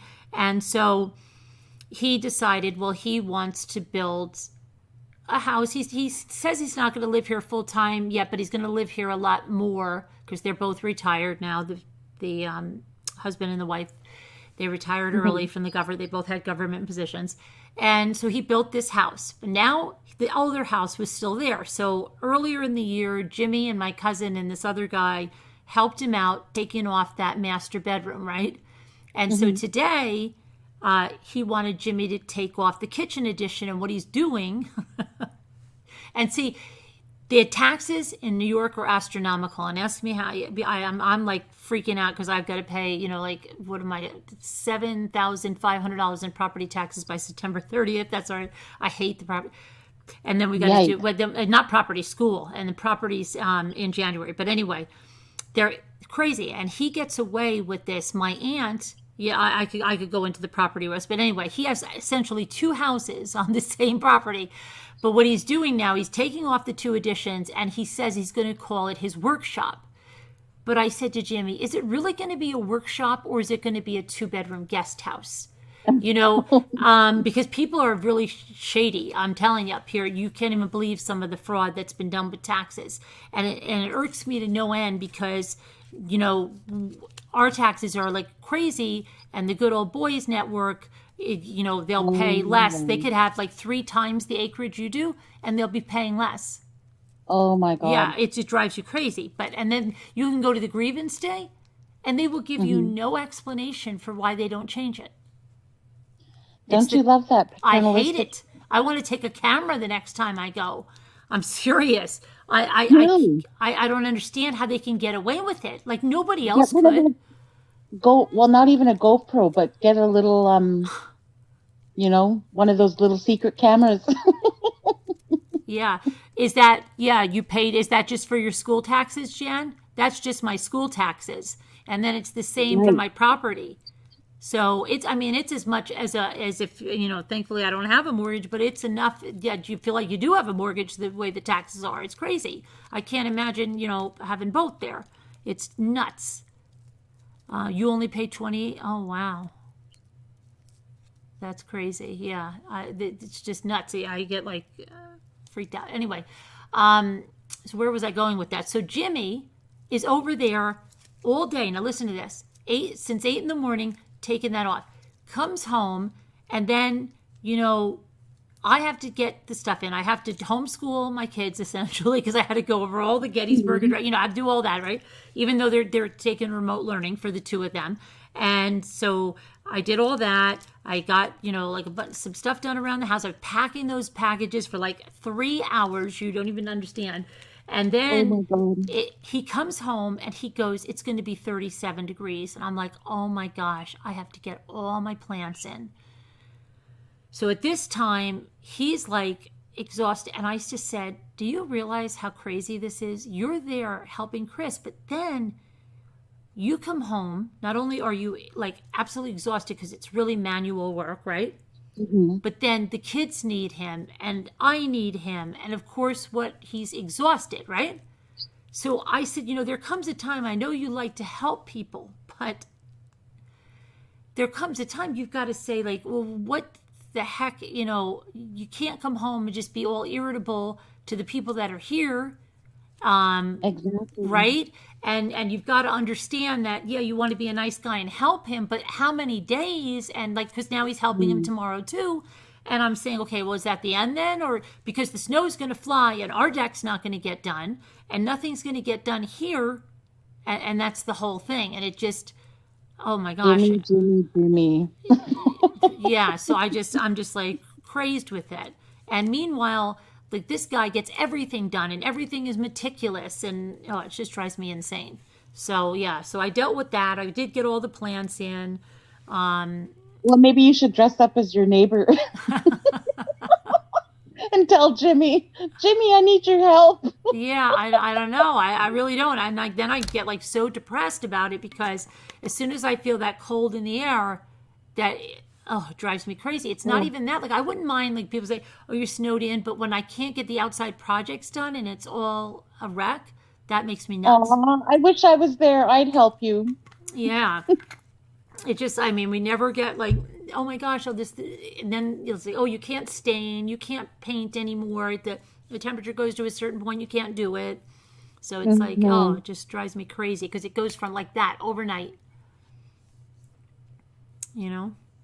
Yep, I hear you. So those are just my gripes. Don't worry about it. I'll be fine.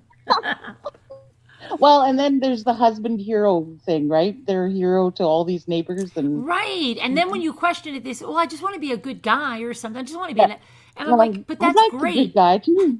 I'm glad you're a good guy, but what about being a good guy to us, Yeah.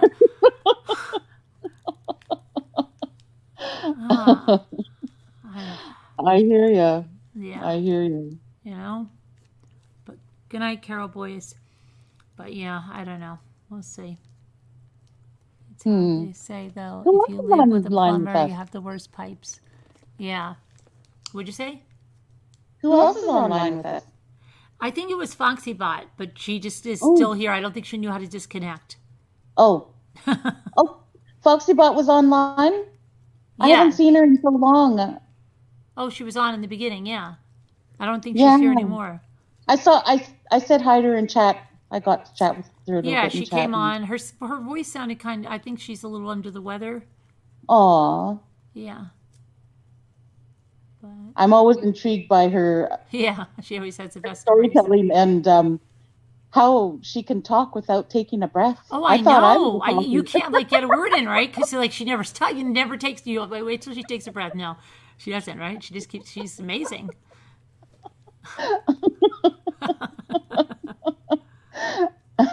We say that with love, Foxy Oh Bot. yes, of course. Remember the time she made me strangle myself? Oh, yeah. Yes. Crazy. That was funny. Oh my goodness, Oh my Foxy gosh. Bot. My husband is the same, Jen says, like neighborhood handyman, but things need to be done at our house. Yeah. And then if I ask him, like, well, then why don't you ask Chris to help you with something, right? Mm-hmm. You know what his answer is? No. No. No. That's why I was saying maybe you should just kind of, dress up as the neighbor. Get the slouchy hat, or if he wears the baggy jeans with the plaid shirt. Thanks, P. I'll check it out. Will check that out. The international. I will check. Definitely will. Parcel Monkey sounds like the way to go. Oh yeah. Oh my goodness. Because yeah, isn't that crazy? Shipping overseas is. I mean, I knew it was going to be, but I thought it was going to be about maybe $100, $110. But he's like $200, and I still haven't sent another box. I'm just like, you got to be kidding. $400, right? It's like crazy. Oh my goodness. Because it seems like bizarre. Like, I mean, that's just, I don't know. It's like, okay, guys, that's a little bit much, right? Yeah. Oh my gosh. So you're homeschooling at home. Wow. Well, we're not homeschooled. Like, it's really remote learning. But what I'm trying to say is it's not like they have classes with the teacher every day. So, like today, I had to help Ethan with, he just gets like this big packet of stuff. So we had to go over the Gettysburg Address and all that stuff. And then Luke's stuff. And so, yeah, so every day it's like that added to everything else. And it's okay. I mean, but it's just, I was doing all this, and then I'm thinking like, oh my gosh, the snow is flying. It's gonna fly. Huh? But yeah, I just get very stressed out by that whole. It just makes me nuts. Every year, same thing. Yeah, because I'm like you. I hate seeing the end of summer. I'm just like, la la la la la. Yeah. Anytime people say, "Oh, it's fall," no, shut up. Yeah, I know. I love fall. No, it's not. Yeah, but now it's like, look, this is like when we're really getting into the 21st, right? It's going to be autumn, and I hate it. Today, oh, you don't even understand what happened today when I was packing up all this stuff. I don't understand. Somebody's going to say, how did it take you 2.5 hours and you didn't even get all the boxes? Yeah, it did. And I was sweating bullets. I was wearing a hoodie, right? And it wasn't hot out. I mean, it was probably like in the 60s or something. So I'm in the family room and I'm sweating. I mean, like, I can't even believe it. I feel like just ripping my clothes off. That's how hot I was, okay? I was like so freaking hot. I thought I was going to die. And I'm like, oh my God. You might get Jimmy's attention that way. So yeah, right? Well, you remember that one day I came in and he thought I was live with no with just my bra on, but I wasn't live. And I was sitting here and it was like a replay of I don't even understand. It was like that. But anyway, so I'm sweating so bad and I'm thinking he can't have the heat on in the house. There's no way he has the heat on in the house, right? Right. So, but I can't even stop because I got to keep going. And so finally I go out to my car to get something. I'm like, oh gosh, it feels so good out here. It feels like I could jump in the lake. And I really thought that this is why it's so weird. I really thought, like, if I wasn't pressed for time, I would go jump in. But then he gets home and he tells me it's going to be like 37, but he had the heat on. He had the heat on in the house? Yeah, that's why I said, Jimmy, oh my gosh, why is it so hot? He's like, oh, it might be because I have the heat on in there. No. Yes. Oh my God. Because I thought, like, this is crazy. Why am I sweating like this? I know I'm wearing a hoodie, but it wasn't even a heavy hoodie. And it was crazy. Good night, Sunflower. But yeah, Oh my God, Jimmy, you're crazy. Why did you have the heat on? it was nuts. He's like, oh, I thought it was a little chilly or something. Like, chilly? Well, I stopped at the liquor store the other night to just grab a bottle of wine, and they had the heat on. There's like an inversion outside. It's so muggy. Yeah, they did that in the other store I was in the other day. I was like, what in the heck? Why is it so hot in here? And Why yeah, are they acting like it's 40 below winter? oh my gosh, crazy. And then they had to crank, I'm sure that they had to crank up the freezers or the fridges for the, cold beer and wine to stay cool because they had the heat on. And it's like, it just didn't make any sense at all. I know. Hi, Ariel Mama. How are you? Hi, Sleeping Beauty. How is everyone in the chat? They're doing good. Anybody have any questions for Cupcake? Say, there's always a delay. It's always a delay, right? Hi, Pitbull. Where's Two Scooter? I don't know. Where's Two Scooter? Oh, and who had that? There was Toothless Pitbull. Oh yeah, I that wasn't a regular. I don't know. That was. Oh okay, yeah. I was like, wow, we've got a pit bull and a toothless pit bull. I am the opposite. I need heat all the time. Really, Lisa? I felt like I was in a sauna. Yeah. Well, And then I was like, but I was rushing too much. Like I was like, Carolyn, just go upstairs and put a short sleeve shirt. No, I can't. I've got to get this done before, because the post office lady, like nobody really understands this. If you don't get there by like 4:00, she'll be like, there's no way I could do that. Like Jimmy was so nervous going down like 4:15. He's like, she's going to say no, no, I'm not doing this. It's so crazy. They only open from 1 to 5, and if 4:00 is like the cutoff. It's crazy. Oh my God. If you want to drive your local post office box or post office lady crazy. Oh yeah. So, minute. Yeah, she goes crazy. And he's like, she was already frazzled. She was saying the international, like whatever wasn't working, and she had 7 packages, that's the huge amount, for that little post, 7 international packages. Oh my gosh. Oh, I got chat up on my tablet. Oh, you can see it now? Danielle C wants to know what my favorite cupcake is. Flavor? Well, I guess it would have to be chocolate, but I'm actually not even a fan of cupcakes. And why the name? Well, an ex-boyfriend used to call me Cupcake, and then when one of my nieces, I just kind of gave the nickname to her. Mm-hmm. She gave me trouble about having my real name out on the internet, and so I kind of borrowed her nickname back again. But when I was a little girl, I guess I was crazy about cookies. So for my mom, she always used to call me Cookie. So I guess really I'm a cookie, but so I don't really have any cookie favorites or cupcake favorites, but I do love cake. I was really intrigued by that cake you made for, what was that? It was a family reunion or... Oh, no, that was my son's girlfriend's birthday. Oh, right. That huge cake? Yeah. Yeah, I keep forgetting to go on Instagram and look at that cake because you said you have pictures of it over there. Yeah, that was a huge cake, yeah.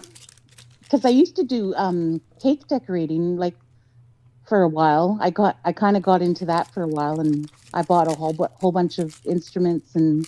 Yeah, me too. Yeah, cake decorating is so much fun, hey? It is. Once you learn, like if I didn't have YouTube, I would never try the things that I did.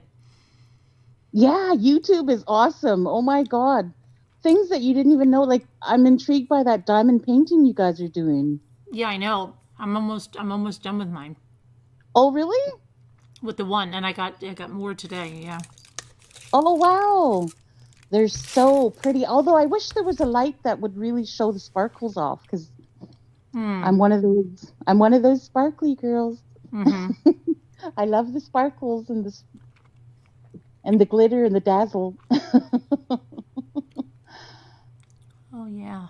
So who's that? Ari? Who is up on panel? That's Cupcake Pitbull. Hi, Pitbull Sleuth.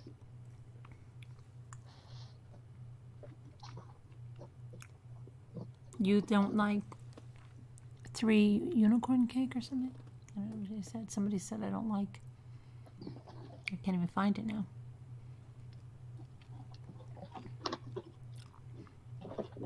She's probably sees it, Pia. Oh, I saw it, Pia.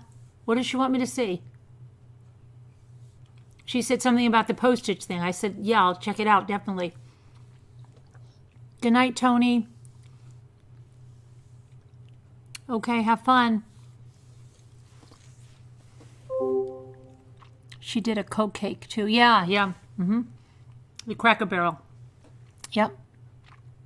And the ice cream cakes. Mm-hmm.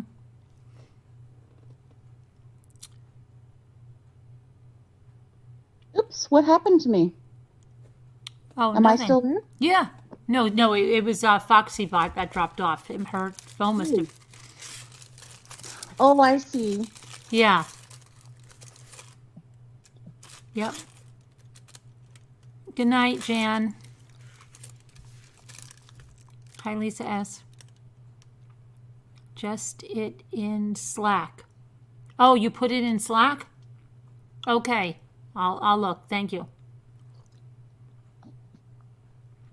MRB is glowing. Oh, really? My under eyes are like the Olympic. She says I'm glowing. It must be all the sweating I did today, real mama. Oh. I love your blouse, by the way. That's so pretty. Oh, this is a $5 Walmart shirt. Everybody likes this. This is one of these $5. It's one of those wicking shirts. It is really comfortable. Oh. And everybody loves it. And they're like, where did you get it? And I'm like, it was $5.96 at Walmart. Oh my God. I just love that deep red. Like it's a real red. It's not that orangey red. Right.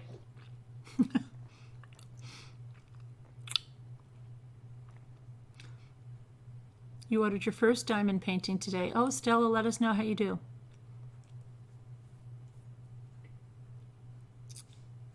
Deborah Vancouver, Dan, hi.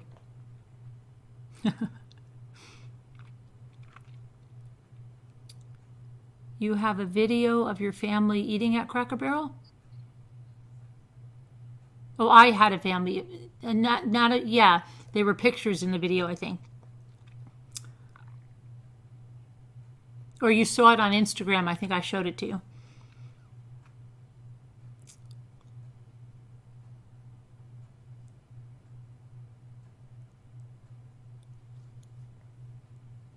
Oh, Tracy Harrison said she made a 3D cake. What's a 3D cake? Yeah, what's a 3D cake? Ooh, a Coke cake. That sounds good. Yeah, I made one. I think she's talking about the Cracker Barrel one. It's the copycat recipe. Oh. So like in the shape of a Coke or the flavor It's of a a chocolate. Coke? It's a cake that Cracker Barrel has, and it's a chocolate Coca-Cola cake. It's really good. Ooh la la. You have a picture of your family. Oh, playing? Oh, I have a picture of my son's COVID-free family plane. Do you It's have? pink. Do you That's have? awesome. Yeah, we have the Cracker Barrel cheese blocks, Liza. But the Cracker Barrel cheese box, I never equate them with Cracker Barrel. I think there's something totally different.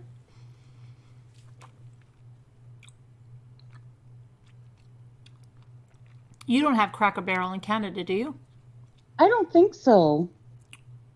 No, I don't think so. What kind of chains do you, like restaurant chains that are in the United States, that do you have in Canada? We have White Spot here, but I think that's a Canadian thing. Yeah, I never heard of that.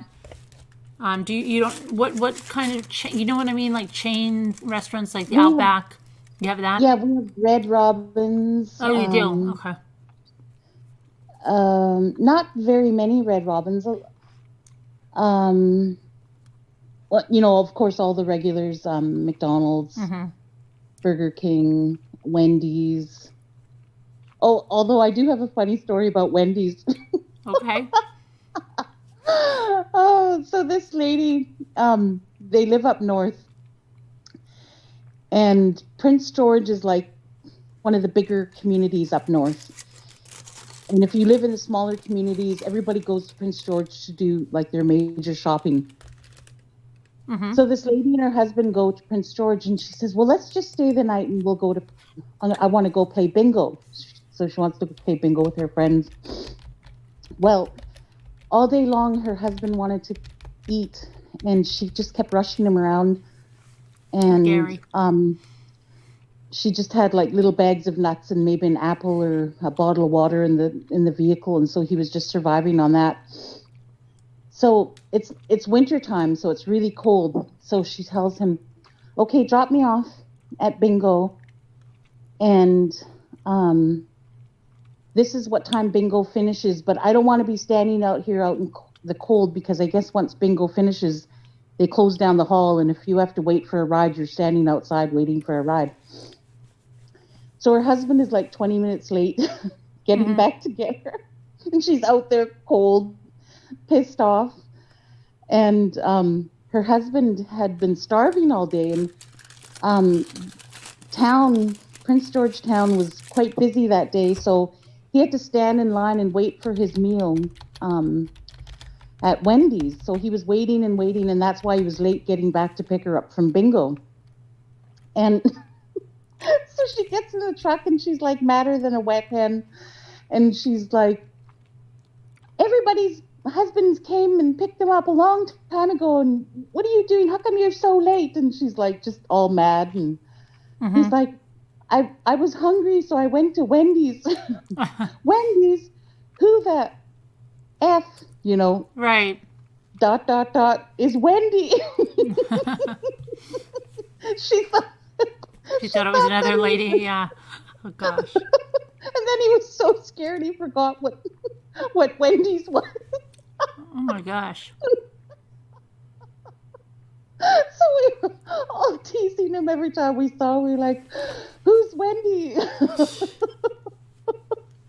Oh gosh. Sorry, I know that's kind of a dorky story. Oh wow. Now J-Bells is saying that there was a mass shooting in Rochester, New York, J-Bells? Oh my goodness. Let me see. That's terrible. 16 wounded overnight. Let's see. 48 minutes ago, it says. Rochester, New York. 2 people are dead and 14 were wounded after gunfire erupted at a party on the city's east side. The incident unfolded in the early morning hours of Saturday near Pennsylvania Avenue. Acting Rochester Police Chief Mark Simmons said the 2 people killed were a man and a woman between the ages of 18 and 22. He said police were called for a report of a shooting. Upon arrival, they found a crowd numbering 100. The scene was chaotic, he said. We could see and observe multiple gunshot wound victims at that time. Oh my God. Let's see. A witness said that Witness told the news the gunfire. Oh my gosh, I should just stop. I have to stop for a minute. I can't talk. A witness told the news that the gunfire sounded like the Vietnam War. The scene is large with several streets taped off. Until they were called for the shooting, no one had called to report the party going on, Simmons said. Let's see. It says, family members around me are crying and consoling each other. It's very painful to hear. These are the news reporters saying this. Just arrived at a massive scene on North Goodman Street. Tons of police cars and a mobile command unit. I'm working on getting more details at the scene. So let's see. It says... what does this say? I mean, that's what you're It's gonna talk or what? Good evening. Yep, 7 on the right. And this happened how long ago? All right. Just 48 minutes ago or something. As you may be aware, you see the large police presence. I can't even hear here this. in the area of He needs to get closer to the Goodman mic. Street near Pennsylvania Avenue. You can't even hear this guy. 12, It's crazy that they're not telling him to go to the mic. I'm trying to manage the scene, trying to identify witnesses and victims and get them the medical treatment that they needed.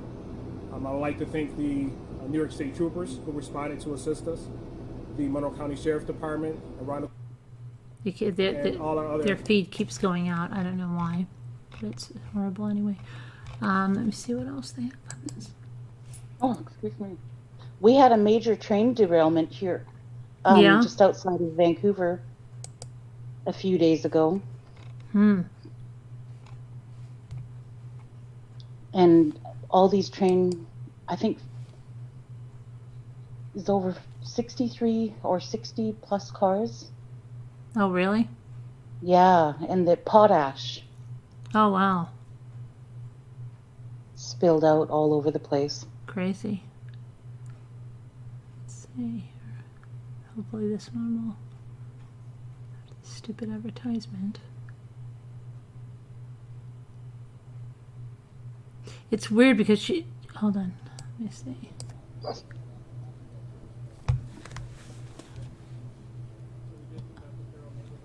I never heard of these news reports and no one's talking in them.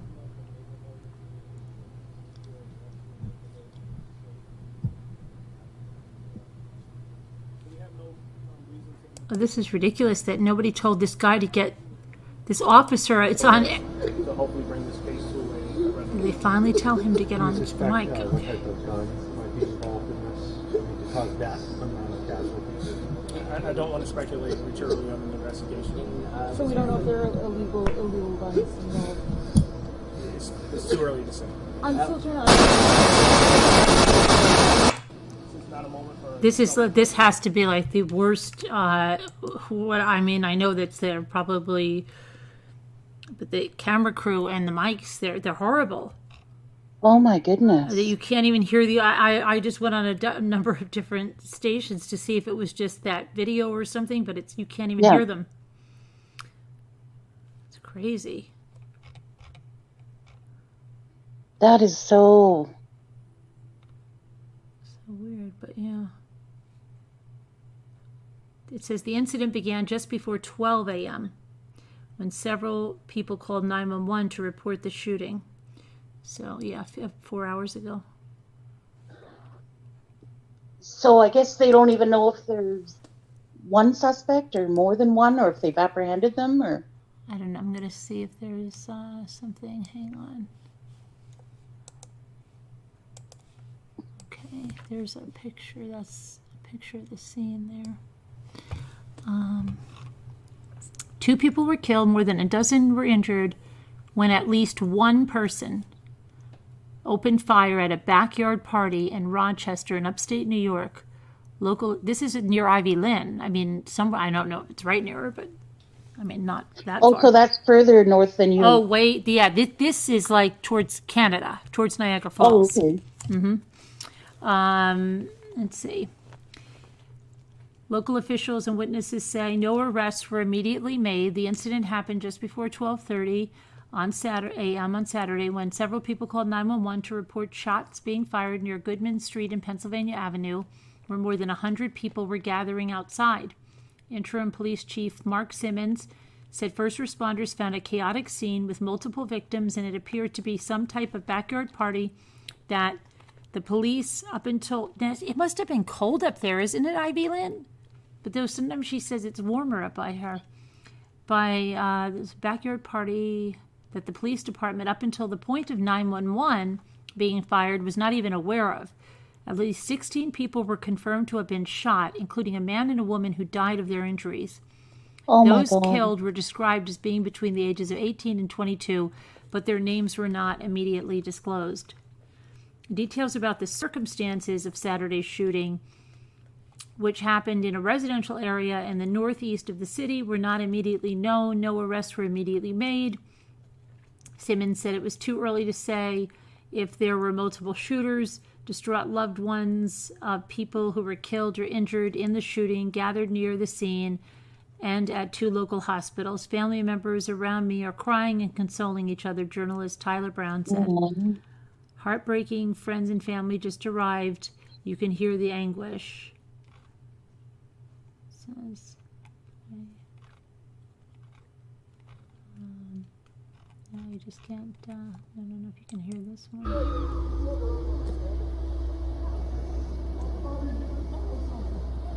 Yeah, Ivy Lynn says it's a little crazy here right now because of that video from 2 weeks. Mm-hmm. I'm not sure. Yeah, The police chief just resigned, and hopefully the mayor will go soon.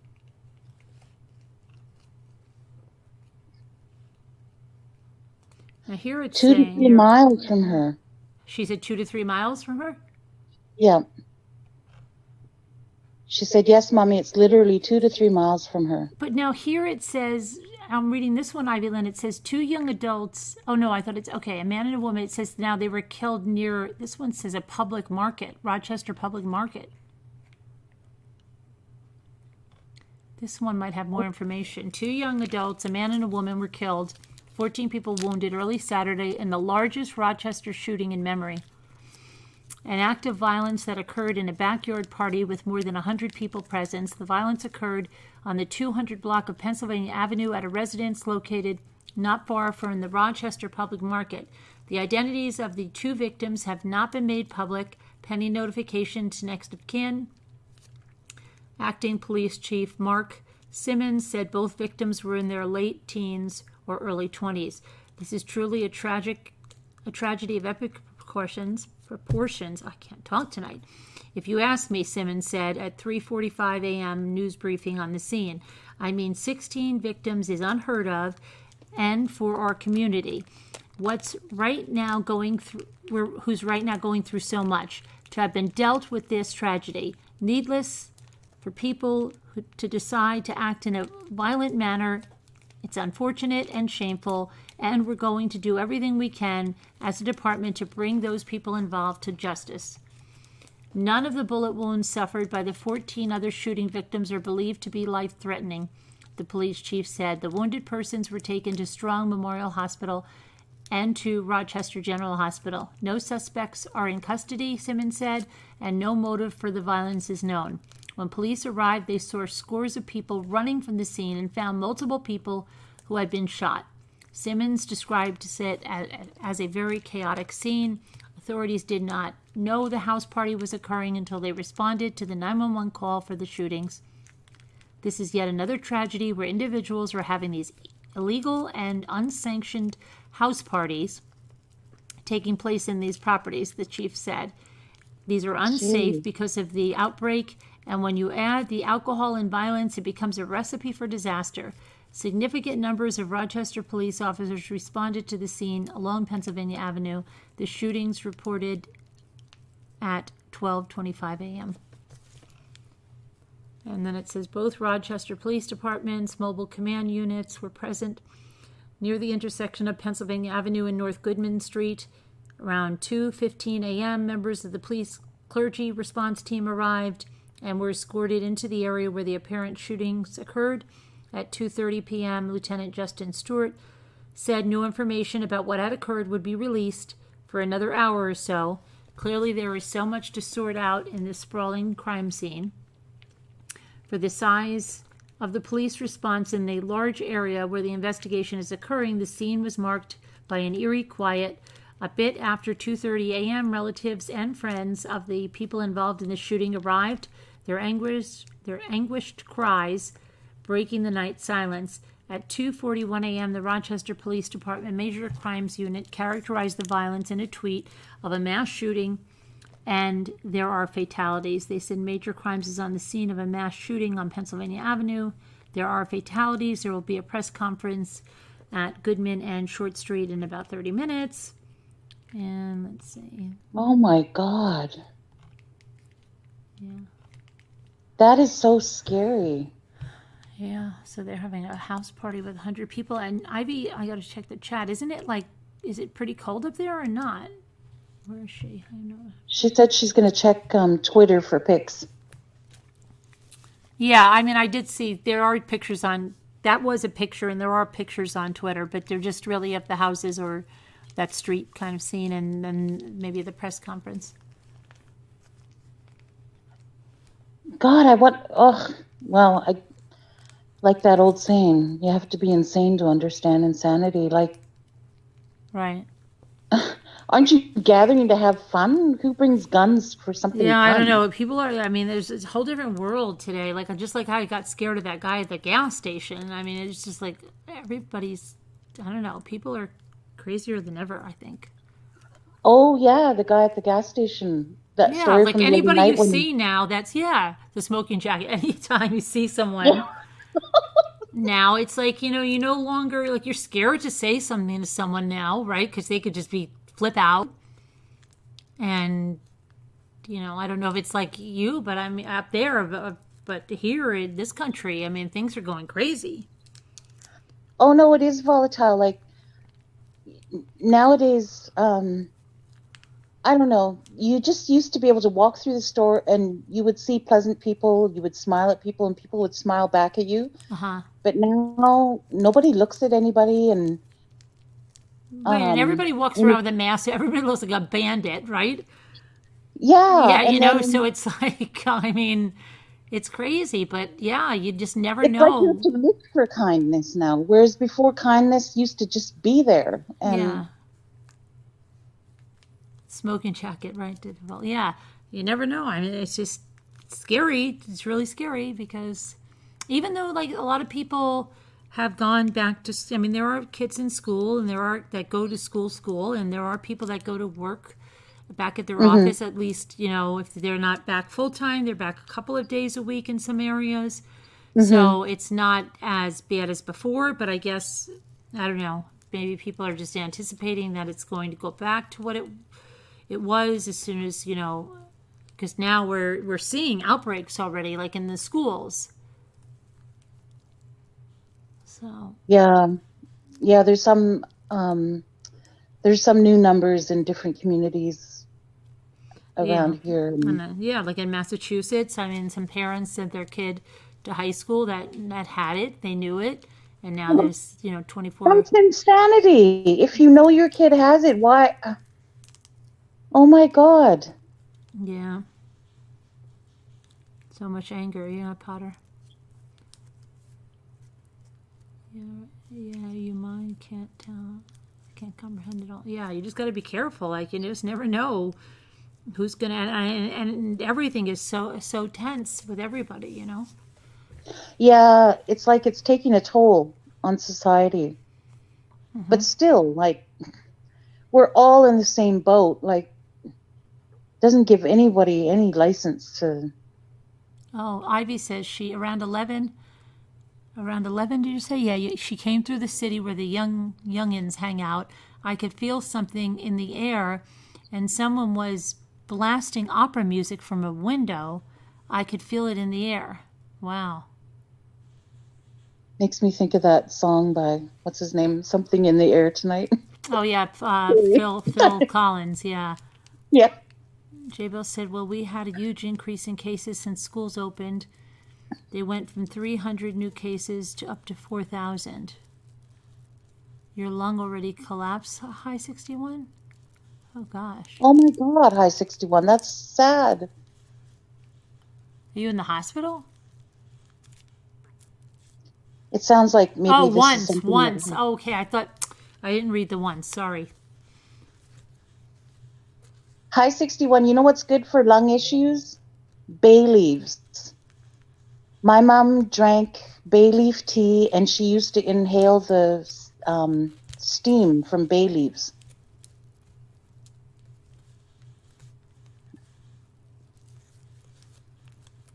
There have not been in the aftershock. Oh, and there was that earthquake, too. Yeah, they were talking about that. Was there, Alma, well, let me check that out. Was there any big damage? some people are saying it was 7 point something, and then other people are saying it was 4 point something. Well, if it was 7, there'd be some major damage, wouldn't there? Yeah. And no, it says an earthquake with a magnitude of 4.54 occurred 3 kilometers west-southwest of South El Monte, California at, it says 6:38. So, what is the earthquake? What is this? No major damage reported. List of, yeah. Sarah said no damage, 4.6. Yeah,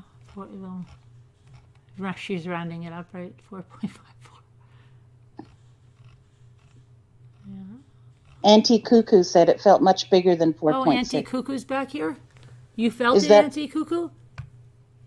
How are you recovering? I heard about your newborn head. What? She had her ovary removed, and Davita told me it was the size of a newborn's head.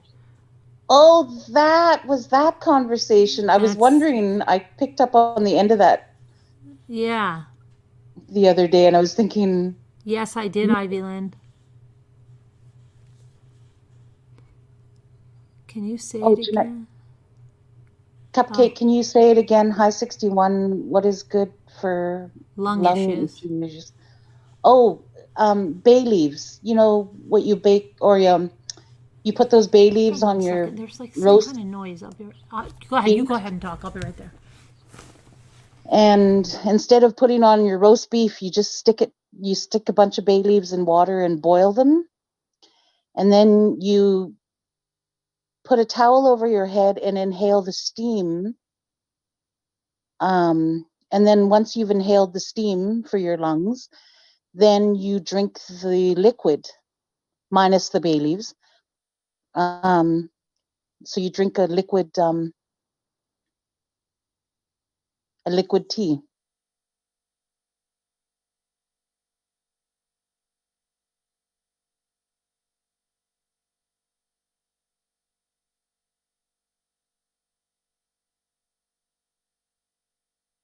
I'm here. I just had it. I thought I heard the scroll. It sounded like somebody was typing, but it wasn't. Oh. It was a water bottle.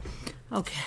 It's crazy. Is Rocky okay? Rocky's fine. Yeah, because like last night, they're nocturnal, but he is always like peeking out of his hammock almost any time during the day, and but no, he's asleep now. But I thought I heard, but it was a water bottle. Oh. Luke was rolling over on a water bottle. It's good. I have very good hearing. But it was driving me. It was driving me nuts because I kept hearing it, and it sounded like I didn't know what it was. So Luke is in the room with. No, Luke Rocky? is upstairs, but his room is right. We have an open foyer, and he leaves his door open, so I can hear it because it's in the foyer up like above. So, but he has his door open, so it travels, and I have really good hearing. Wow, well that's good. I was like, what is that noise? Yeah, you're welcome, Jeanette. My mother was a medicine woman. Well, my grandmother was a medicine woman, actually. Oh yeah, what other things do you know? Oh, about well, I used to go picking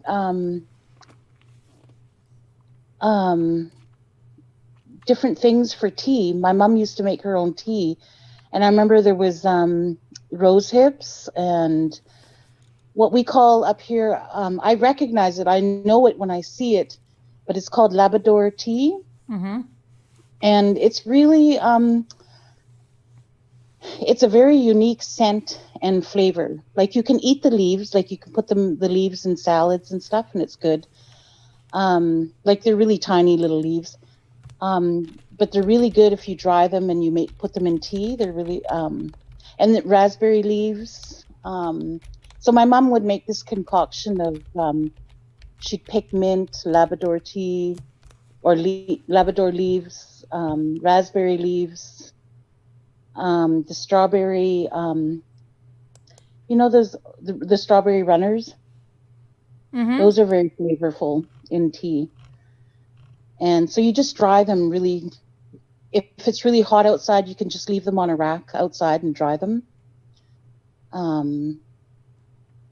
or if it's not hot outside, then you can just put them in your oven on a really low temperature for a couple of hours, and then you have all this lovely tea. It's really good. Okay. You know, do you remember when I told you guys I thought it was a tick that was on me, and then I said, Jimmy said it was a tiny, looked like a tiny, tiny little beetle, and then somebody was saying, oh, my husband said it was this. Well, I have to tell you that was like a couple of weeks ago, right? And I kept feeling this, like right where it was, it felt like a little scab, okay? And it was, but it was a scab. It would never come off. And I'm like, what? This is crazy. So Jimmy didn't believe me. And he goes, you could scratch that off. And there was like a little black spot on it, right? And I said, no, you don't believe me. Try it. It's not a scab.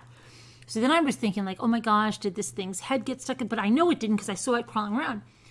And would you believe, like, now it just, like, the scab finally came off, but there's still, like a little bump there. I'm like, what the heck is it? So I just checked it out. And I said, like, tiny little black. And it just said that they're called minute pirate bugs. It says the tiny pest with a big bite. And I felt it. Like, it said tiny little black bugs that deliver a big bite. They do not take blood or inject any saliva. Their bite is not particularly serious. However, it is certainly annoying, especially considering the small size of the bugs. Some people react more than others and may experience localized swelling like a mosquito bite. So it says they're barely visible, and they're an insidious flower bug. Oh. Yeah, and now I'm looking at the pictures. And it looks like, you know what? This is that stupid bug, I think, too, that bit me on the dock on the 4th of July. And it hurt like crazy.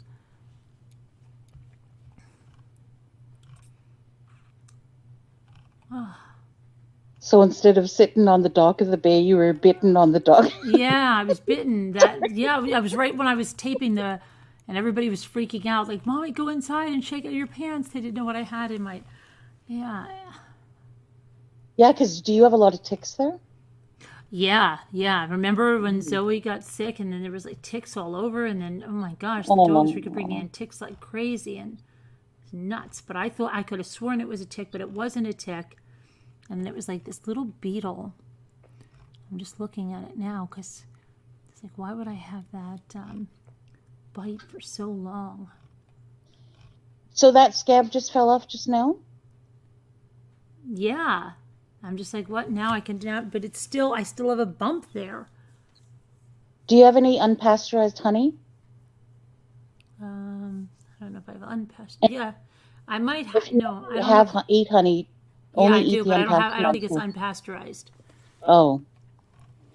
Because unpasteurized honey, well, and even try the real honey, or the honey that you have. Just dab a little bit of that on there. Yeah. Honey's a natural antiseptic. Okay. I'll try that. Let me see. We'll go back to the chat. Where's the chat? And it sounds gross, but our saliva is a natural antiseptic too.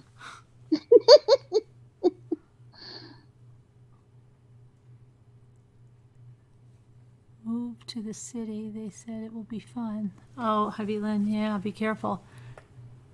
Totally. Okay, Augie, yeah, we're probably going to get off. It's 5 o'clock, and oh my goodness, can you believe that? I know. Well, you don't. It's not 5 o'clock by you, right? No. Yeah, you're lucky. It's probably only 2 o'clock. Yep. Yeah. But anyway, it was fun to have you on. Don't be a stranger. And it was fun. You had done a lot of new people on. Well, Foxy's not new, but she hasn't been on in a while. And then Tracy. And then you. So that was good. Ah. Nice.